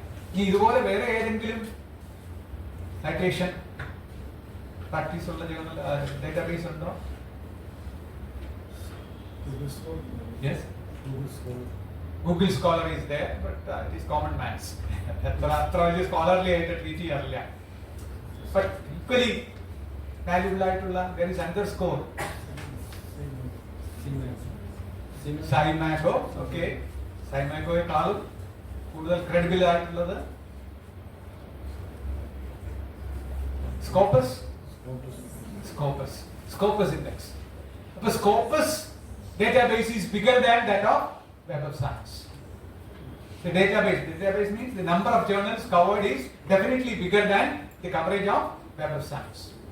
It comes to near about 44,000 journals are covered. ഇവിടെ 24,000 അടുത്ത് വരുന്നത് മാത്രം Web of Science cover ചെയ്യുമ്പോൾ the number of journals covered is more than 40,000 in Web of Science. In Scopus. Scopus is brought out by Elsevier. Elsevier is a major publisher. Why? Then Web of Science is considered to be more popular because it started early. Started as back as 1964. Petrium പഴക്കമുണ്ട്. But Scopus started only in 2004. അതുകൂടെ 10-20 വർഷത്തെ പഴക്കമുണ്ട്. അപ്പോൾ ഇനി ഇതിനെ രണ്ടിനെയും കവച്ചു വയ്ക്കുന്ന there is another database. പലർക്കും അറിയില്ല, അതുകൊണ്ടാണ് ഞാൻ ഇവിടെ that is known as dimensions. നിങ്ങളൊന്ന് സെർച്ച് ചെയ്ത് നോക്കുക. അതൊന്നും ആരും കണക്കിലെടുക്കുന്നില്ല. ഇവിടുത്തെ എല്ലാ റാങ്കിങ്ങില് അതുകൂടെ 2 റാങ്കിങ് എടുക്കുന്നുള്ളൂ. ഏതൊക്കെ? Scopus as well as Web of Science. But Dimensions is catching up, especially among projects. ഈ പ്രോജക്റ്റ് ഒക്കെ ഇവാലുവേറ്റ് ചെയ്യുമ്പോൾ, പ്രോജക്റ്റ് ഒക്കെ നമ്മളൊരു പ്രോജക്ട് പ്രപ്പോസൽ, DSTക്ക് ഒരു പ്രോജക്ട് പ്രപ്പോസൽ കൊടുക്കുകയാണെങ്കിൽ they will go through dimensions. ഈ പ്രോജക്റ്റ് അപ്രൂവൽ വെച്ചിട്ടാണ് അവർ കൂടുതൽ റാങ്കിങ് ഒക്കെ കൊടുക്കുക. Not strictly on articles. എവരൊക്കെ ആർട്ടിക്കിൾസിന്റെ ബേസിൽ, purely on the basis of articles. മറ്റേത് റിസർച്ച് റിപ്പോർട്ട്സും കൂടെ കണക്കിലെടുക്കുന്നുണ്ട്. അതുകൊണ്ട് തന്നെ coverage also, database covers more journals and more reports. Dimensions. It is coming up.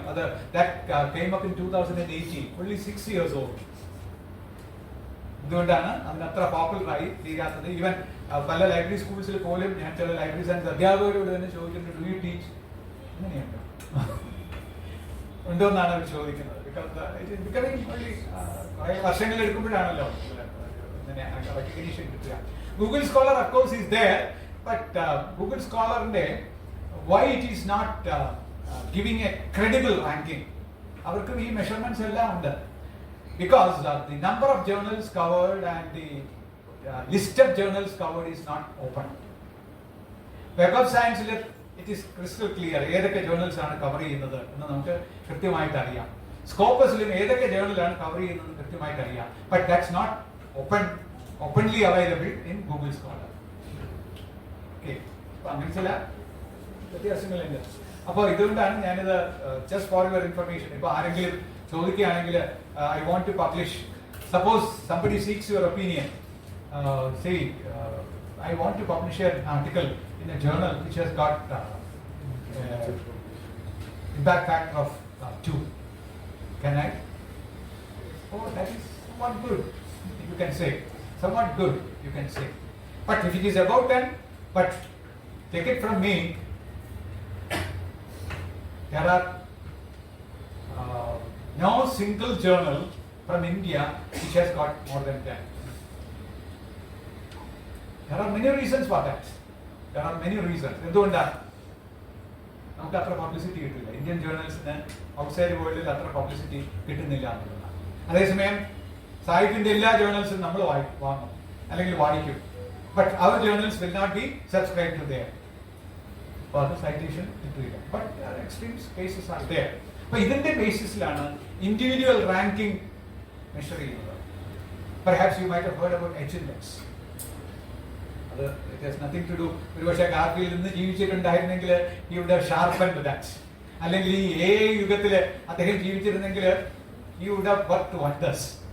ഇതിന്റെ ഞാൻ പിന്നീട് പറയാൻ പോകുന്ന ഇതാണ്, ഇതിന്റെ എല്ലാം ബേസിക് ആയിട്ടുള്ള പലതും ലേ ഡൗൺ ചെയ്തത് അദ്ദേഹമാണ്. ഇന്ന് അതെല്ലാം സോഫ്റ്റ്വെയറിലൂടെ അവൈലബിൾ ആണ്.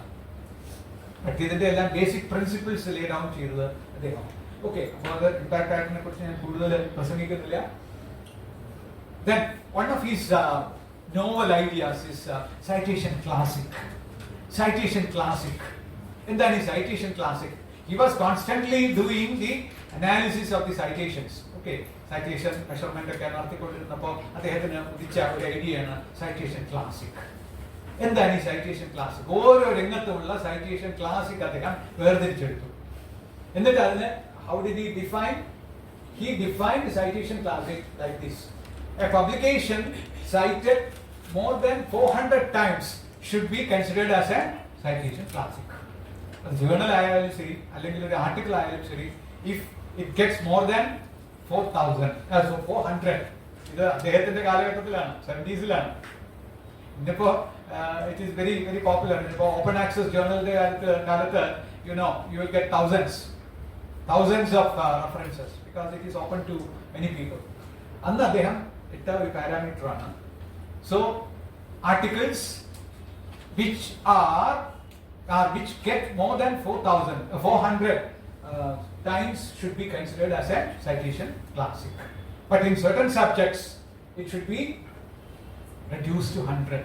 Say for example, like the upcoming subject, an emerging subject, പുതുതായിട്ട് എമർജ് ചെയ്ത ഒരു സബ്ജക്റ്റ് ആണെങ്കിൽ very few researchers would be there. You can't insist on getting 400 references, 400 citations. So it can be reduced to 100. An upcoming field. വളരെ പുതുതായിട്ട് latest ആയിട്ട് emerge ചെയ്തൊരു field കഴിഞ്ഞ 10 വർഷത്തിനകത്ത് രംഗത്ത് വന്ന ഒരു കമ്പ്യൂട്ടേഷണൽ ലിംഗ്വിസ്റ്റിക്സ് ഒക്കെ ഇപ്പോൾ വളരെ ഇതായി. ബയോടെക്നോളജി ഒക്കെ ഒരു കാലത്ത് 2000 beginning of the 21st century ഞങ്ങളൊക്കെ ബയോടെക്നോളജി ആൻഡ് അപ്കമിംഗ് ഫീൽഡ് എന്നൊക്കെയാണ് പറഞ്ഞുകൊണ്ടിരുന്നത്. But now it has become very popular. So that's citation classic. അത് he identified, നേരത്തെ ഞാൻ പറഞ്ഞത് ഓർക്കുന്നുണ്ടല്ലോ, അദ്ദേഹത്തിന്റെ കറന്റ് കമന്റ്സിൽ അദ്ദേഹം ഇതിനെക്കുറിച്ച് പരാമർശിക്കുമായിരുന്നു. Which are the citation classics in different subjects എന്നുള്ളതിനെ കുറിച്ച്. അപ്പൊ അതിനെക്കുറിച്ച് ഞാൻ കൂടുതൽ ചെയ്യുന്നില്ല. ഇതില്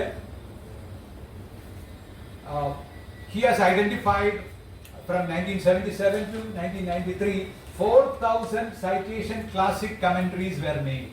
Just see the amount of work done by him. 4,000 citation classic commentaries. He has identified 4,000 citation classics, examples of 4,000 citation classics during this period. 16 വർഷത്തിനകത്ത് he has identified 4,000 citation commentaries on as part of current comments. And ഇതിന്റെ ഈ citation classics ന്റെ abridged version, 1 page abstract ചെയ്ത് കിട്ടും. ഈ Garfield library ഞാൻ നേരത്തെ പറഞ്ഞ സൈറ്റിൽ കിട്ടും എന്റെ കമന്ററിയുടെ. Then he also ventured, ഇത്രയൊക്കെ ആയപ്പോഴേക്കും he ventured into another thing. Using this technique, can you predict Nobel Prize winners? ഭാവിയിൽ നോബൽ പ്രൈസ് വിന്നേഴ്സിനെ predict ചെയ്യാൻ പറ്റുമോ എന്ന് പറഞ്ഞിട്ട് അദ്ദേഹം mentioned. ഞാൻ പറഞ്ഞത് അതുകൊണ്ടാണ് നേരത്തെ 2-3 പ്രാവശ്യം ആവർത്തിച്ച് പറഞ്ഞത്. He was an academician plus a businessman. He attempted. എന്നിട്ട് അദ്ദേഹം കണ്ടുപിടിച്ചു, it is true. അദ്ദേഹം assess ചെയ്തപ്പോൾ he found that in the earlier rankings about 1/3 of the top cited scientists were already Nobel laureates. അദ്ദേഹം ഒരു പീരീഡ് അനലൈസ് ചെയ്ത് നോക്കിയപ്പോൾ ഏറ്റവും കൂടുതൽ സൈറ്റേഷൻ കിട്ടിയ ആൾക്കാരിൽ 1/3 നോബൽ ലോറിയേറ്റ്സ് ആണ്. ഓക്കെ, ഏറ്റവും കൂടുതൽ സൈറ്റേഷൻ കിട്ടിയ ആൾക്കാരിൽ 1/3 citation Nobel laureates ആണ്. And in 6 such studies showed high correlations between citation rankings and award. പിന്നെ ഉള്ളതില് ഫ്യൂച്ചറിൽ വീണ്ടും അനലൈസ് ചെയ്ത് നോക്കിയപ്പോൾ ഇദ്ദേഹം പ്രഡിക്റ്റ് ചെയ്തതിൽ പകുതിയോളം ശരിയായിട്ട് വന്നു. എന്തുകൊണ്ടാണ്? ഈ എന്തിന്റെ ബേസിസിലാണ് ഈ നോബൽ ലോറിയേറ്റ്സ് നോബൽ പ്രൈസ് കൊടുക്കുന്നത്? It is based on the application of the principles developed by them, application of the findings. ഇപ്പോൾ ക്യാൻസറിന് ഒരു ക്യാൻസർ കോശങ്ങൾ നശിപ്പിക്കുന്ന ഒരു ഇൻഗ്രീഡിയന്റ് കണ്ടുപിടിച്ചാൽ അത് പിന്നീട് മെഡിസിൻ ആയിട്ട് അപ്ലൈ ചെയ്ത് വരുമ്പോൾ ക്യാൻസറിന് ഒരു ക്യൂർ ആയിട്ട് മാറിക്കഴിഞ്ഞാൽ definitely he will be awarded Nobel prize. അത് പക്ഷേ എടുത്ത് വരാനായിട്ട് എത്ര കാലം പിടിക്കും? ചിലപ്പോൾ 10-15 വർഷമൊക്കെ പിടിച്ചിട്ടുണ്ട്. അതുകൊണ്ടാണ് മിക്കവാറും നോബൽ പ്രൈസ് വിന്നേഴ്സിന്റെ ഏജൊക്കെ നോക്കിയാൽ അറിയാൻ 70-80 ഒക്കെ ആയിരിക്കും. വളരെ ചെറുപ്പത്തിൽ തന്നെ നോബൽ പ്രൈസ് കിട്ടിയവരുണ്ട്. I think youngest is 31 something like that. അങ്ങനെയുള്ള ആൾക്കാരുണ്ട്. പാത്ത് ബ്രേക്കിംഗ് ഇമ്മീഡിയറ്റ് ആപ്ലിക്കേഷൻ ഉള്ളത്. ഓക്കെ, ബട്ട് അത്തരത്തിൽ അത് മനസ്സിലായല്ലോ. ഇത് തമ്മിൽ അദ്ദേഹം കോറിലേറ്റ് ചെയ്ത് എങ്ങനെയാണ് ഒരാളിന്റെ ഇമാജിനേഷൻ പോകുന്നു എന്ന് പറയുന്നത്. Can you predict Nobel future Nobel prize winners? അതിലും he found that there is correlation. ബട്ട് എല്ലാത്തിലും എന്തുകൊണ്ട് വിജയിച്ചില്ല എന്ന് ചോദിച്ചു കഴിഞ്ഞാൽ Garfield acknowledged the limitations due to the subjective Nobel selection process. എല്ലായിടത്തും അതിന്റെ ആപ്ലിക്കേഷൻ അല്ല. ഓഫ് കോഴ്സ് നമ്മുടെ ട്രംപ് പറഞ്ഞു നടക്കുന്നില്ലേ, ട്രംപ് ചിലപ്പോൾ അടുത്ത വർഷമാണ് ക്ലെയിം ചെയ്തിരുന്നെങ്കിൽ ഒരു പക്ഷേ കിട്ടിയത്. അതിനിടയ്ക്ക് അയാൾ എങ്ങനെയെങ്കിലും സംഘടിപ്പിച്ചെടുത്തിട്ട്, പക്ഷേ ഇത് ഇറ്റ് വാസ് ടു ഏർലി. ഞാൻ നിർത്തി എന്ന് പറയുന്നതല്ലാതെ മാനിഫെസ്റ്റോ ആയിട്ടൊന്നും നിർത്തിയിട്ടില്ല. ഞാൻ പാകിസ്ഥാൻ ഇന്ത്യ സംഘർഷം ഒഴിവാക്കി, ഒരു ആണവ യുദ്ധം ഒഴിവാക്കി, എനിക്ക് നോബൽ പ്രൈസ് തരണം. അതല്ല, കുറച്ചുകൂടെ വെയിറ്റ് ചെയ്തിട്ട് അടുത്ത വർഷം ആകുമ്പോഴേക്കും കുറേയൊക്കെ റിസൾട്ട് ഒക്കെ വന്നു കഴിയുമ്പോഴേക്കും definitely he will be considered. Why is so much worry? Because his predecessor got it. അദ്ദേഹത്തിന് മുൻഗാമിക്ക് കിട്ടി. അദ്ദേഹം വലിയ കാര്യമൊന്നും ചെയ്തില്ല, എന്നാൽ പോലും കയറി ഒരു വർഷം കഴിഞ്ഞപ്പോഴേക്കും അദ്ദേഹത്തിന് നോബൽ പീസ് പ്രൈസ് കിട്ടി. പിന്നെ എനിക്കെന്തുകൊണ്ട് ആയിക്കൂടാ? അപ്പോൾ എക്സ്ട്രേനിയസ് കൺസിഡറേഷൻസ്. ഇപ്പൊ American president, of course it will have an effect. Nobel ചെയ്യുന്നവരും മനുഷ്യരാണല്ലോ. Deciding committee members will also be, അല്ലെങ്കിൽ ബ്രൈബ് ചെയ്യാം. കേട്ടിട്ടുണ്ടാവും. I have the bad habit of deviating from the topic. നമ്മുടെ football world football FIFA world cup കഴിഞ്ഞ വർഷം എവിടെയാഴ്ച നടത്തിയത്? ഖത്തറിന്റെ നല്ലൊരു ഫുട്ബോൾ ക്ലബ് പോലും ഇല്ല. They have no track record in football, but they were assigned with that.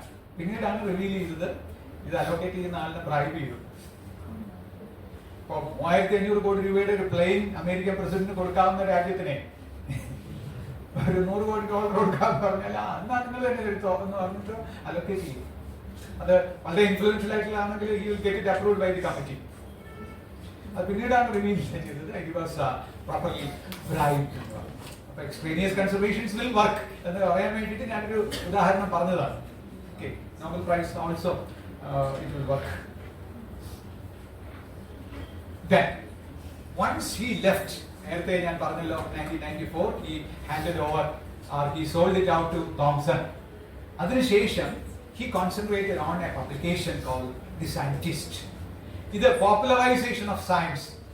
അതിലേക്ക് വേണ്ടിയിട്ട് ഈ സയൻസിന് മൊത്തത്തിൽ അദ്ദേഹത്തിന് സംഭാവന ചെയ്യണമെന്ന് തോന്നിയതിന്റെ ഫലമായിട്ട് ഉണ്ടാക്കിയ ഒരു മാഗസീനാണ് ദി സയന്റിസ്റ്റ്.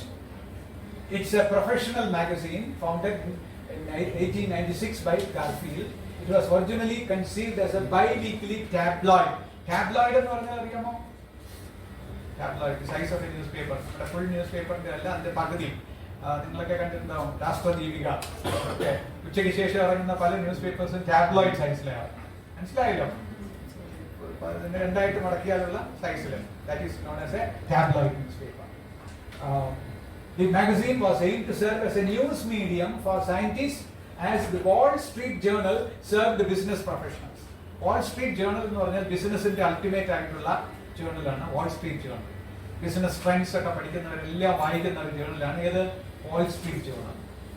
ഇൻഡസ്ട്രിയലിസം, ബിസിനസ് പീപ്പിളും ഒക്കെ വായിക്കുന്ന അത് ആ രംഗത്തുള്ള ബിസിനസ് സിനാരിയയിലുള്ള ആൾക്കാരെല്ലാം ഫോളോ ചെയ്യുന്ന അത്തരത്തിൽ സയൻസിലെ ഒരു ജേർണൽ ഉണ്ടാകണം. സയൻസ് ടെക്നോളജിയിൽ ഒരു ന്യൂസ് പേപ്പർ ഉണ്ടാവണം. അതിന്റെ ഫലമായിട്ട്, ആ ആഗ്രഹത്തിന്റെ ഫലമായിട്ടാണ് അദ്ദേഹം സയൻസ് എന്ന് പറയുന്ന ജേർണൽ ഡെവലപ്പ് ചെയ്തത്. And he succeeded great extent in that. എന്നിട്ട് അദ്ദേഹം പറഞ്ഞത് ഹി പ്രൊവൈഡഡ് ഇൻസൈറ്റ്സ്. ഓരോ സ്ഥലത്തും സയന്റിഫിക് ഇൻവെൻഷൻസ് എങ്ങനെ ഉണ്ടാകുന്നു, ഡിസ്കവറി എങ്ങനെ ഉണ്ടാകുന്നു, അതിന്റെ സോഷ്യൽ ബാക്ക്ഗ്രൗണ്ട് എന്തൊക്കെയാണ് എന്നുള്ളതിനെ കുറിച്ചുള്ള റിവ്യൂ ആർട്ടിക്കിൾസ് ഒക്കെയാണ് ഇവിടെ cover ചെയ്യുന്നത്. But it highlights techniques, products, spotlights, പുതിയ കണ്ടുപിടുത്തങ്ങൾ വരുമ്പോഴേക്കും ആ products. Have you come across a journal called New Scientist? It's a British journal. New Scientist is a very good journal. അത് നേച്ചർ പോലെയോ science പോലെയോ പ്രൈമറി ജേർണലായിട്ട് കണക്കുകൂട്ടാൻ പറ്റില്ല. ഓരോ രംഗത്തും ഉണ്ടാകുന്ന കണ്ടുപിടുത്തങ്ങൾ, അതുപോലെ സയന്റിഫിക് അമേരിക്കൻ, ഇപ്പൊ ഞാൻ കാണാറില്ല, ഉണ്ടോന്ന് തന്നെ എനിക്കറിയില്ല. ഈ new scientist of UK and scientific American of US, ഇത് രണ്ടും ഒരേ ജോലിയാണ് ചെയ്യുന്നത്. എന്താണ്? ഓരോ രംഗത്തും ഉണ്ടാകുന്ന പ്രധാനപ്പെട്ട കണ്ടുപിടുത്തങ്ങളുടെ പോപ്പുലർ ആൾക്കാർക്ക് വേണ്ടി, അതായത് കോമൺ മാനിന് വേണ്ടിയിട്ട് പബ്ലിഷ് ചെയ്യുക ലേഖനങ്ങളിലൂടെ.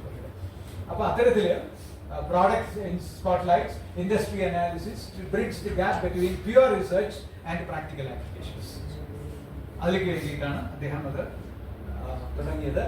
But he also was forced to sell it out to LabX Media Group, which acquired in 2011. Still it is there.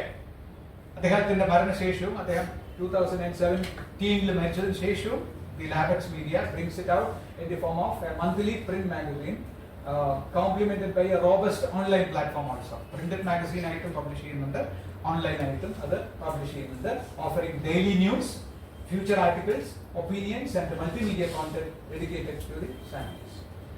Okay, അപ്പോൾ ഇത് അദ്ദേഹം സയന്റിസ്റ്റ് മാഗസീൻ പിടിച്ചു നിൽക്കുന്ന ഒരു പടമാണ്. ഇതില് ഞാൻ കുറെ പടങ്ങൾ കാണിച്ചത് ശ്രദ്ധിച്ചിട്ടുണ്ടോന്ന് എനിക്കറിയില്ല.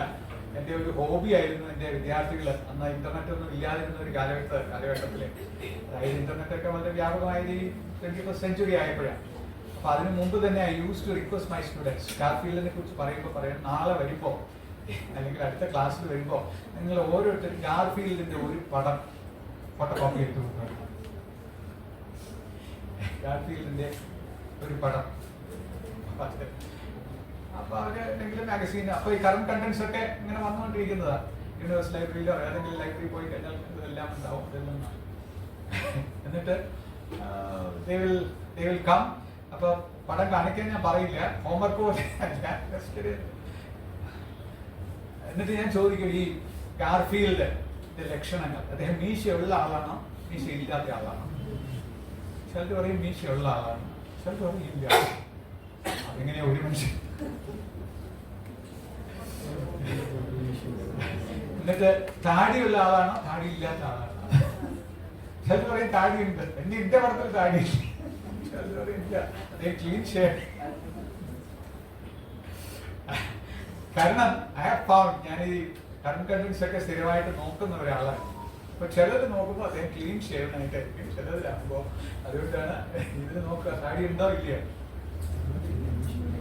നേരത്തെ നോക്കി കഴിഞ്ഞാൽ താടിയുണ്ട്, മീശയുണ്ട്. ആദ്യം കാണിച്ചതിൽ മീശയില്ല, ഈ വാസ് എ യങ്സ്റ്റർ. അപ്പോ അത് വളരെ ഇൻട്രസ്റ്റിംഗ് ആയിട്ട് എനിക്ക് തോന്നി. സാധാരണഗതിയിൽ ഒരു ഇമേജ്, ഒരാളിനെ കുറിച്ചൊരു ഇമേജ് ഉണ്ടാവില്ല. Okay, reporter. That's only a hobby. Then another contribution is algorithmic historiography. Historiography, perhaps you know, tracing the history of subjects through algorithms. Algorithms, you know, through programs. Algorithmic historiography. അപ്പൊ ഈ പറഞ്ഞ publications അല്ലെങ്കിൽ ഡെവലപ്മെന്റ്സിൽ നിന്ന് you can trace the lineology, the history of different subjects. You can trace who founded. നമ്മൾ ക്വിസിനൊക്കെ ചോദിക്കാറുള്ള ഒരു ചോദ്യമാണ്, who is the father of economics, who is the father of crystallography എന്നൊക്കെ ചോദിക്കാറുണ്ട്. പക്ഷേ ഇങ്ങനെ ട്രേസ് ചെയ്ത് പോയി കഴിഞ്ഞാൽ ഇത് ഈ പറയുന്ന ആളിനെക്കാളും മുന്നേ ഇതിനെ കുറിച്ച് പറഞ്ഞിട്ടുള്ള ആൾ കണ്ടുപിടിക്കാം. Okay, that is he has rewritten many of the established conventions through algorithmic historiography. അപ്പോൾ ഒരു ഫെർട്ടൈൽ മൈൻഡ് എന്തെങ്ങനെ വർക്ക് ചെയ്യുന്നു എന്ന് കാണിക്കാൻ വേണ്ടിയിട്ട് ഞാനൊരു എക്സാമ്പിൾ ആയിട്ട് പറഞ്ഞതേ ഉള്ളൂ. അതിന്റെ ഭാഗമായിട്ട് ഈ developed software also in collaboration with Irving Sher. രണ്ടാമത്തെ ലൈനിൽ Irving Sher method that uses citation data to map the history of scientific fields. Okay. ഇതിലെ ഞാൻ കൂടുതലായിട്ട് വരുന്നില്ല. ഓക്കെ, എന്താണ് ഇതിന്റെ ഉദ്ദേശം? The application of algorithmic historiography is one mapping of knowledge from the very beginning to the latest development. Who are the key figures? Mapping, diagrammatic representation of the key figures are again. ഇപ്പോൾ visualization concept ഒരുപാട് ഉള്ളതുകൊണ്ട് ഈ text കൊടുത്തു കഴിഞ്ഞാൽ ഇപ്പൊ AI ചോദിച്ചാൽ മതി, ഇതൊന്നും കൊടുക്കേണ്ട, നമ്മളൊന്നും കൊടുക്കേണ്ട കാര്യമില്ല, അതിന്റെ ഡേറ്റാബേസിലുള്ള കാര്യം വെച്ചിട്ട് അത് പറയും. Identify the key figures in the field of quantum mechanics in India and give it in the form of a diagram. എന്ന് പറഞ്ഞു കഴിഞ്ഞാൽ it will create. അത് ഗ്രോക്കിനോടോ, ഗ്രോക്ക് അറിയാമല്ലോ അല്ലേ? കേട്ടിട്ടുണ്ടോ ഗ്രോക്ക്? AI ആണ്, ആർട്ടിഫിഷ്യൽ ഇന്റലിജൻസ്. ഗ്രോക്ക് ആരുടേതാണ്?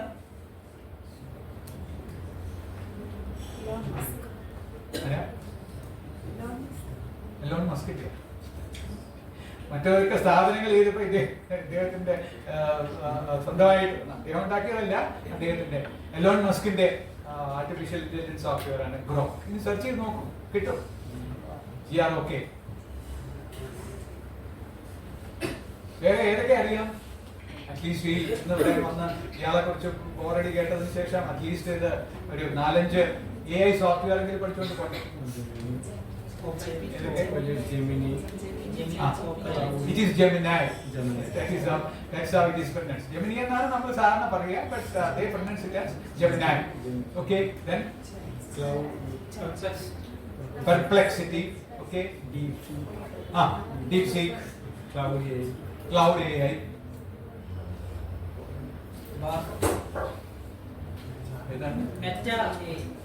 Meta AI.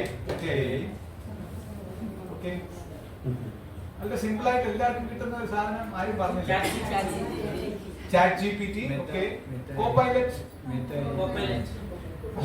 ആദ്യമായിട്ട് രംഗത്ത് വന്നതാണ്. ഇവിടെയൊക്കെ ChatGPT ഒക്കെ പ്രശസ്തമായിട്ട് വരുന്നതിന് മുമ്പ് തന്നെ മൈക്രോസോഫ്റ്റ് ഓഫർ ചെയ്തതാണ് Copilot.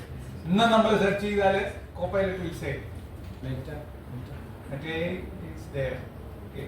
ഇപ്പൊ ഒരു 5 ഒന്ന് എഴുതി വെച്ചുകൊണ്ട് പോയാൽ ഇന്ന് ഇവിടെ അരമണി ഒരു പകുതി ഹാഫ് ഡേ മെനക്കെട്ടിട്ട് ഇത്രയെങ്കിലും കിട്ടി. You should not be a loser. അതുകൊണ്ട് പറഞ്ഞത്.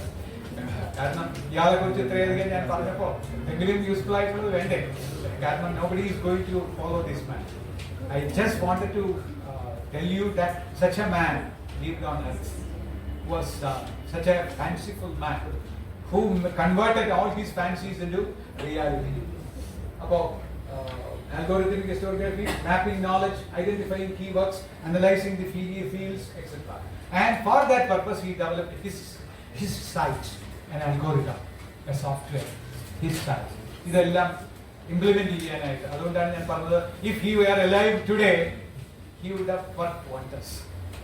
Okay, his site is a software package used for bibliometric analysis and information visualization, developed by him as back as 1970s. 50 വർഷങ്ങൾക്ക് മുമ്പ് തന്നെ അദ്ദേഹം ഡെവലപ്പ് ചെയ്തതാണ്. ഇന്നിപ്പോൾ സൊഫിസ്റ്റിക്കേറ്റഡ് സോഫ്റ്റ്വെയർസ് ആണ് പറഞ്ഞു കഴിഞ്ഞാൽ ചെയ്യുന്ന സോഫ്റ്റ്വെയറുകൾ അവൈലബിൾ ആണ്. വർക്കിംഗ് ഓഫ് സിസ്റ്റേഴ്സ് ആയിട്ട് ഇതിലേക്ക് ഞാൻ കൂടുതൽ പറയുന്നില്ല. ഓക്കെ, ഇവിടെ I have to justify why I have titled my presentation as Science of Scientific Communication. Why he is credited with developing the science of scientific communication. This is what I am going to. That is, he made extensive contributions in the field of indexing, retrieval of information, and evaluation of scientific literature. And for that purpose, let us make a quick review of his major contributions. Okay, so the major contributions are current contents, science citation index, impact factor, journal citation reports, citation classics, the scientists. Okay, this number kandadana. We have already discussed and I have discussed them in greater detail. This is just to summarize by way of conclusion. And now, why? Citation indexing, I need not tell you. I hope you have got some rudimentary idea about the technique developed by him, and his product was Science Citation Index. And he actually developed the hyperlinking facility. ഇപ്പോൾ 1990s നമ്മൾ hyper ലിങ്കിങ്ങിനെ കുറിച്ചൊക്കെ പറഞ്ഞു വരുന്നത്. Hyper linking facility അറിയാമല്ലോ, നെറ്റിലേക്ക് കഴിഞ്ഞു കഴിഞ്ഞാൽ അവിടെ link ചെയ്ത് കഴിഞ്ഞാൽ you will be taken back. ഇതാണ് അദ്ദേഹം ഏതിലൂടെ പറഞ്ഞത്? സൈറ്റേഷനിലൂടെ യു ക്യാൻ ലിങ്ക്. ഇപ്പൊ അത് it has come to reality. നമ്മൾ ജിം ബേണേഴ്സ് ലീ എന്നൊക്കെ പറഞ്ഞിട്ട് ആൾക്കാർ ഇതിന്റെ ആൾക്കാരെ give the credit, but the rudimentary ideas, അന്ന് അതിനുള്ള ടെക്നോളജി ഉണ്ടായിരുന്നില്ല. Otherwise we would have come up with what is now known as the hyperlinking facility. And I hope you are aware of what is meant by Google's PageRank. Google's PageRank. I hope all of you know. In Google, the pages get ranked. നമ്മളിപ്പോ ഒരു key term കൊടുത്തു കഴിഞ്ഞിട്ട് if you make a search, you will see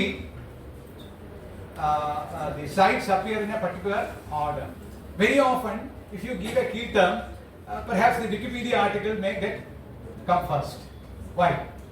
Search engines. Because the searches are more. That is what is meant by PageRank. Google's PageRank. If you make the same search after 6 months, perhaps Wikipedia article may occupy the second position or third position. Why? Because some other citation. We നേരത്തെ പറഞ്ഞ citation. Another site might have got more hits. അവിടെ നമ്മൾ പറയുന്നത് hits എന്നാണ്. So that is the rudimentary form of the Google PageRank was developed by him, and his contributions extended over 7 decades. And I have no qualms. If there was a Nobel Prize in the field of information science, definitely he would have got it. But unfortunately, Nobel Prize is available only in 6 fields, and information science is not a field that is covered by that. Okay. ഇനി അത് പറയുന്നതിന് I have something more to say. I don't know how many of you are aware of the fact that the Jews constitute only 0.2% of the total world population. They constitute only 0.2% of the world population. But of all the Nobel Prizes given, 22% are for Jews. അദ്ദേഹം ജൂ ആയിരുന്നത് കൊണ്ട് Nobel prize കിട്ടുമെന്നല്ല ഞാൻ പറഞ്ഞു വരുന്നത്. Because they have come with incredible ideas. Most of the business in America is controlled by them. അതുകൊണ്ടാണ് ഈ America ഇസ്രായേലിനെ പിടിച്ച് അടച്ചു വെച്ചിരിക്കുന്നത്. If they withdraw, if they are driven out, Hitler കാണിച്ചതുപോലെ ഒരു ബുദ്ധിമോശം കാണിച്ചു കഴിഞ്ഞാൽ what will happen to America? It will crumble. Okay, because the brains, especially in business, most of the banks are controlled by them. Okay, അപ്പോൾ അതുകൊണ്ടാണ് ഞാൻ പറഞ്ഞത് അദ്ദേഹം ജൂ ആയതുകൊണ്ട് കിട്ടുമായിരുന്നു എന്നല്ല. By virtue of അദ്ദേഹത്തിന്റെ innovative, I was trying to highlight the way he was thinking. He was linking the various facets of the academia. Okay, so that is the reason why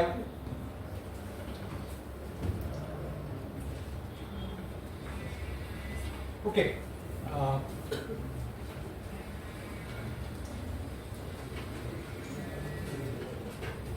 He is described, the last sentence you can see, Garfield is described as the scientist who made science readable. He is credited with that title. He made science readable. ഇന്ന് കാണുന്ന രീതിയിലുള്ള ഒരു academic writing involve ചെയ്തതിൽ he made a crucial contribution in the ranking of things. The major contribution is the ranking. ഇന്നിപ്പോൾ everybody, ഞാൻ 60s തുടങ്ങിയത് ഓർക്കുന്നുണ്ടാവും. People were middle with publish or perish. There the selection process was basically based on the quantity rather than quality. Now the stress is more on, അതുകൊണ്ടാണ് ഇന്ത്യക്കാർക്ക് ഭൂരിശായത്. ഇന്നിപ്പോൾ നിങ്ങൾ ഏത് ജേർണലിലാണ് publish ചെയ്തത്, അത് സ്കോപ്പസ് ഇൻഡെക്സ്ഡ് ആണോ? അതർവൈസ് നമുക്ക് ഏതെങ്കിലും ഒരു ചവർ ജേർണലില് തമിഴ്മാർ ചെയ്യുന്നത് പോലെ സ്വന്തമായിട്ടൊരു ജേർണൽ തുടങ്ങി അതിൽ തന്നെ പബ്ലിഷ് ചെയ്യാൻ പറ്റും. This is the UGC scheme of implementing. I had seen in many colleges. I had the opportunity to see. I have 15 articles within the last 2 years. Journal, that's our own journal. But UGC ആദ്യം ഈ quality കുറിച്ചൊന്നും പറഞ്ഞില്ല number. അപ്പോൾ അതുപോലെയാണ് this is how, and I think കുറച്ചൊക്കെ മനസ്സിലായി കാണും അല്ലേ, അറ്റ്ലീസ്റ്റ് AI എങ്കിലും മനസ്സിലായി കാണും.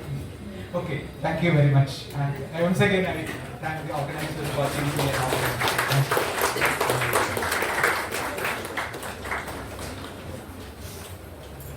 വളരെ ഇൻഫോർമേറ്റീവ് ആയിട്ടുള്ള അവതരണത്തിന് നന്ദി sir. The floor is open for questions. It's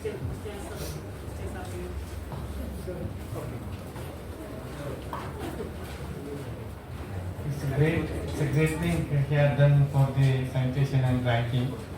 So, how about the business and science? Because most of the Indian journals, it is out very less ranking, whereas the foreign journals are high ranking. Yeah. But more authors are from India. Authors are from India, yes. And you know, the Indian journals fare poorly. They are not so popular in Western countries. The citations are made, citations are made mostly by the Westerners. If only they come to know of your journal, they will appreciate the quality. So that is why our people, our best articles are published in Western journals.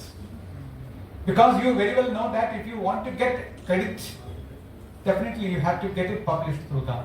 And during the peer review, only best quality articles, irrespective of the country, they will accept it. So with the result that we ourselves, I used to say jocularly, have you heard about Mashelkar, who was the Director General of CSIR? Mashelkar, yeah. He was the director, very popular scientist, popular in the sense that very famous scientist in India. Still he holds very high positions. And he used to advise wherever, after becoming the Director General of CSIR, he used to advise wherever he goes. He used to exhort people, you have to publish in Indian journals. So once he was asked, see, all your articles have come up in foreign journals, then what authority you have got to advise us to publish our articles in Indian journals? He couldn't answer properly. Of course, definitely, the time warrants it. During my time, there was no quality journals. He was cultivating. Okay. Yeah. So naturally, if you feel that, you just analyze yourself. If you feel that yours is a wonderful work, which journal will you select? High impact. Okay, high impact journal. Definitely. Please. Recently, India launched one nation, one subscription. Yes. I think it's a crore of funding.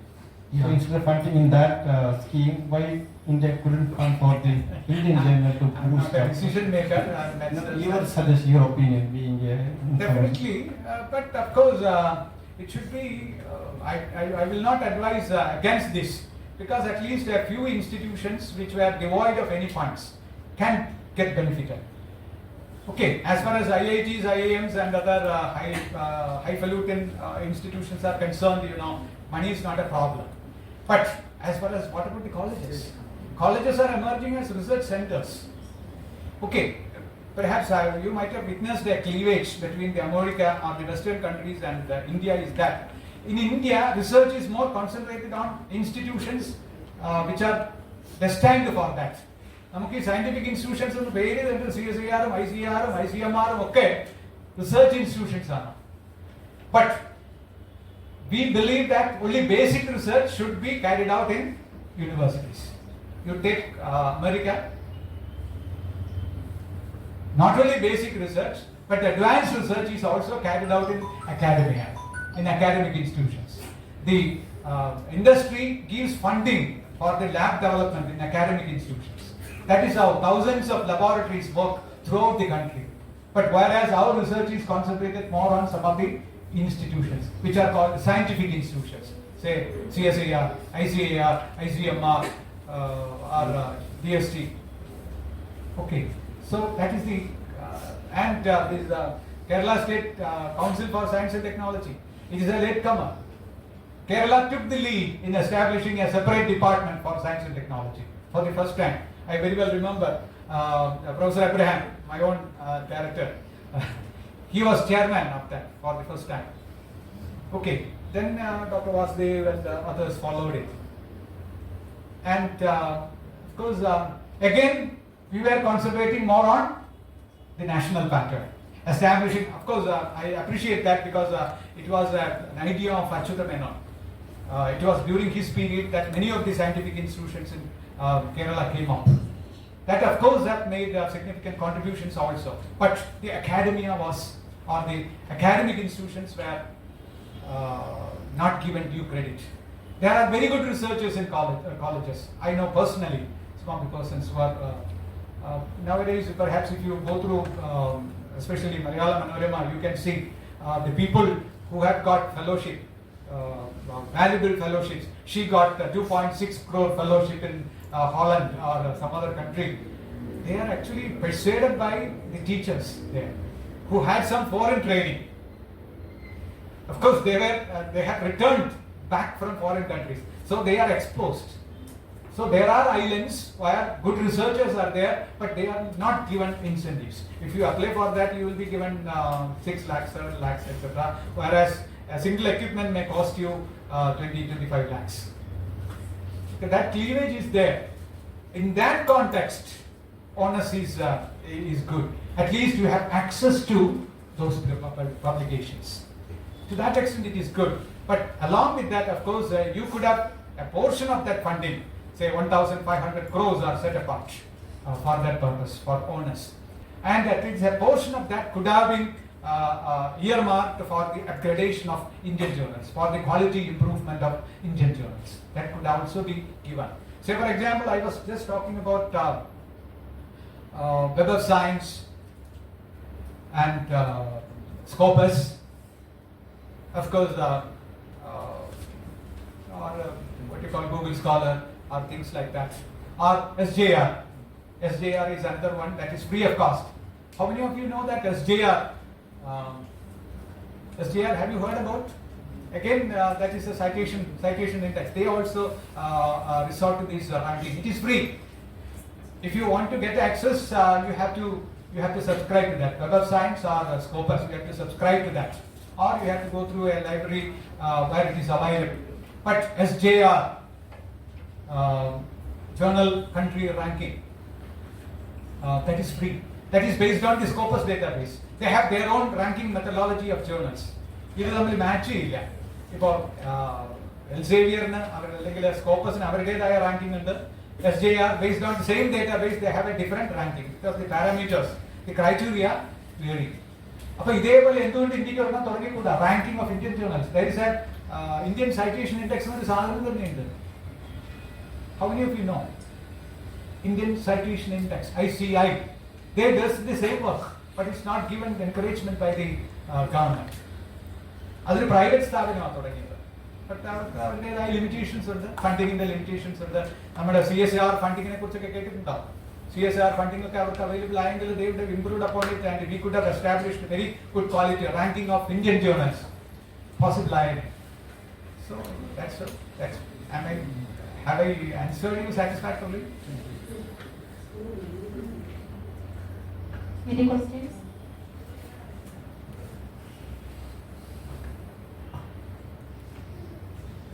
ഉച്ചയ്ക്ക് 1:15 മണിയായപ്പോഴാണ് ചോദ്യം അല്ലേ? ചിലർ പറയാറുണ്ടല്ലോ ഹോട്ടലിൽ കഴിഞ്ഞ മണം വരുന്നത് എന്നൊക്കെ.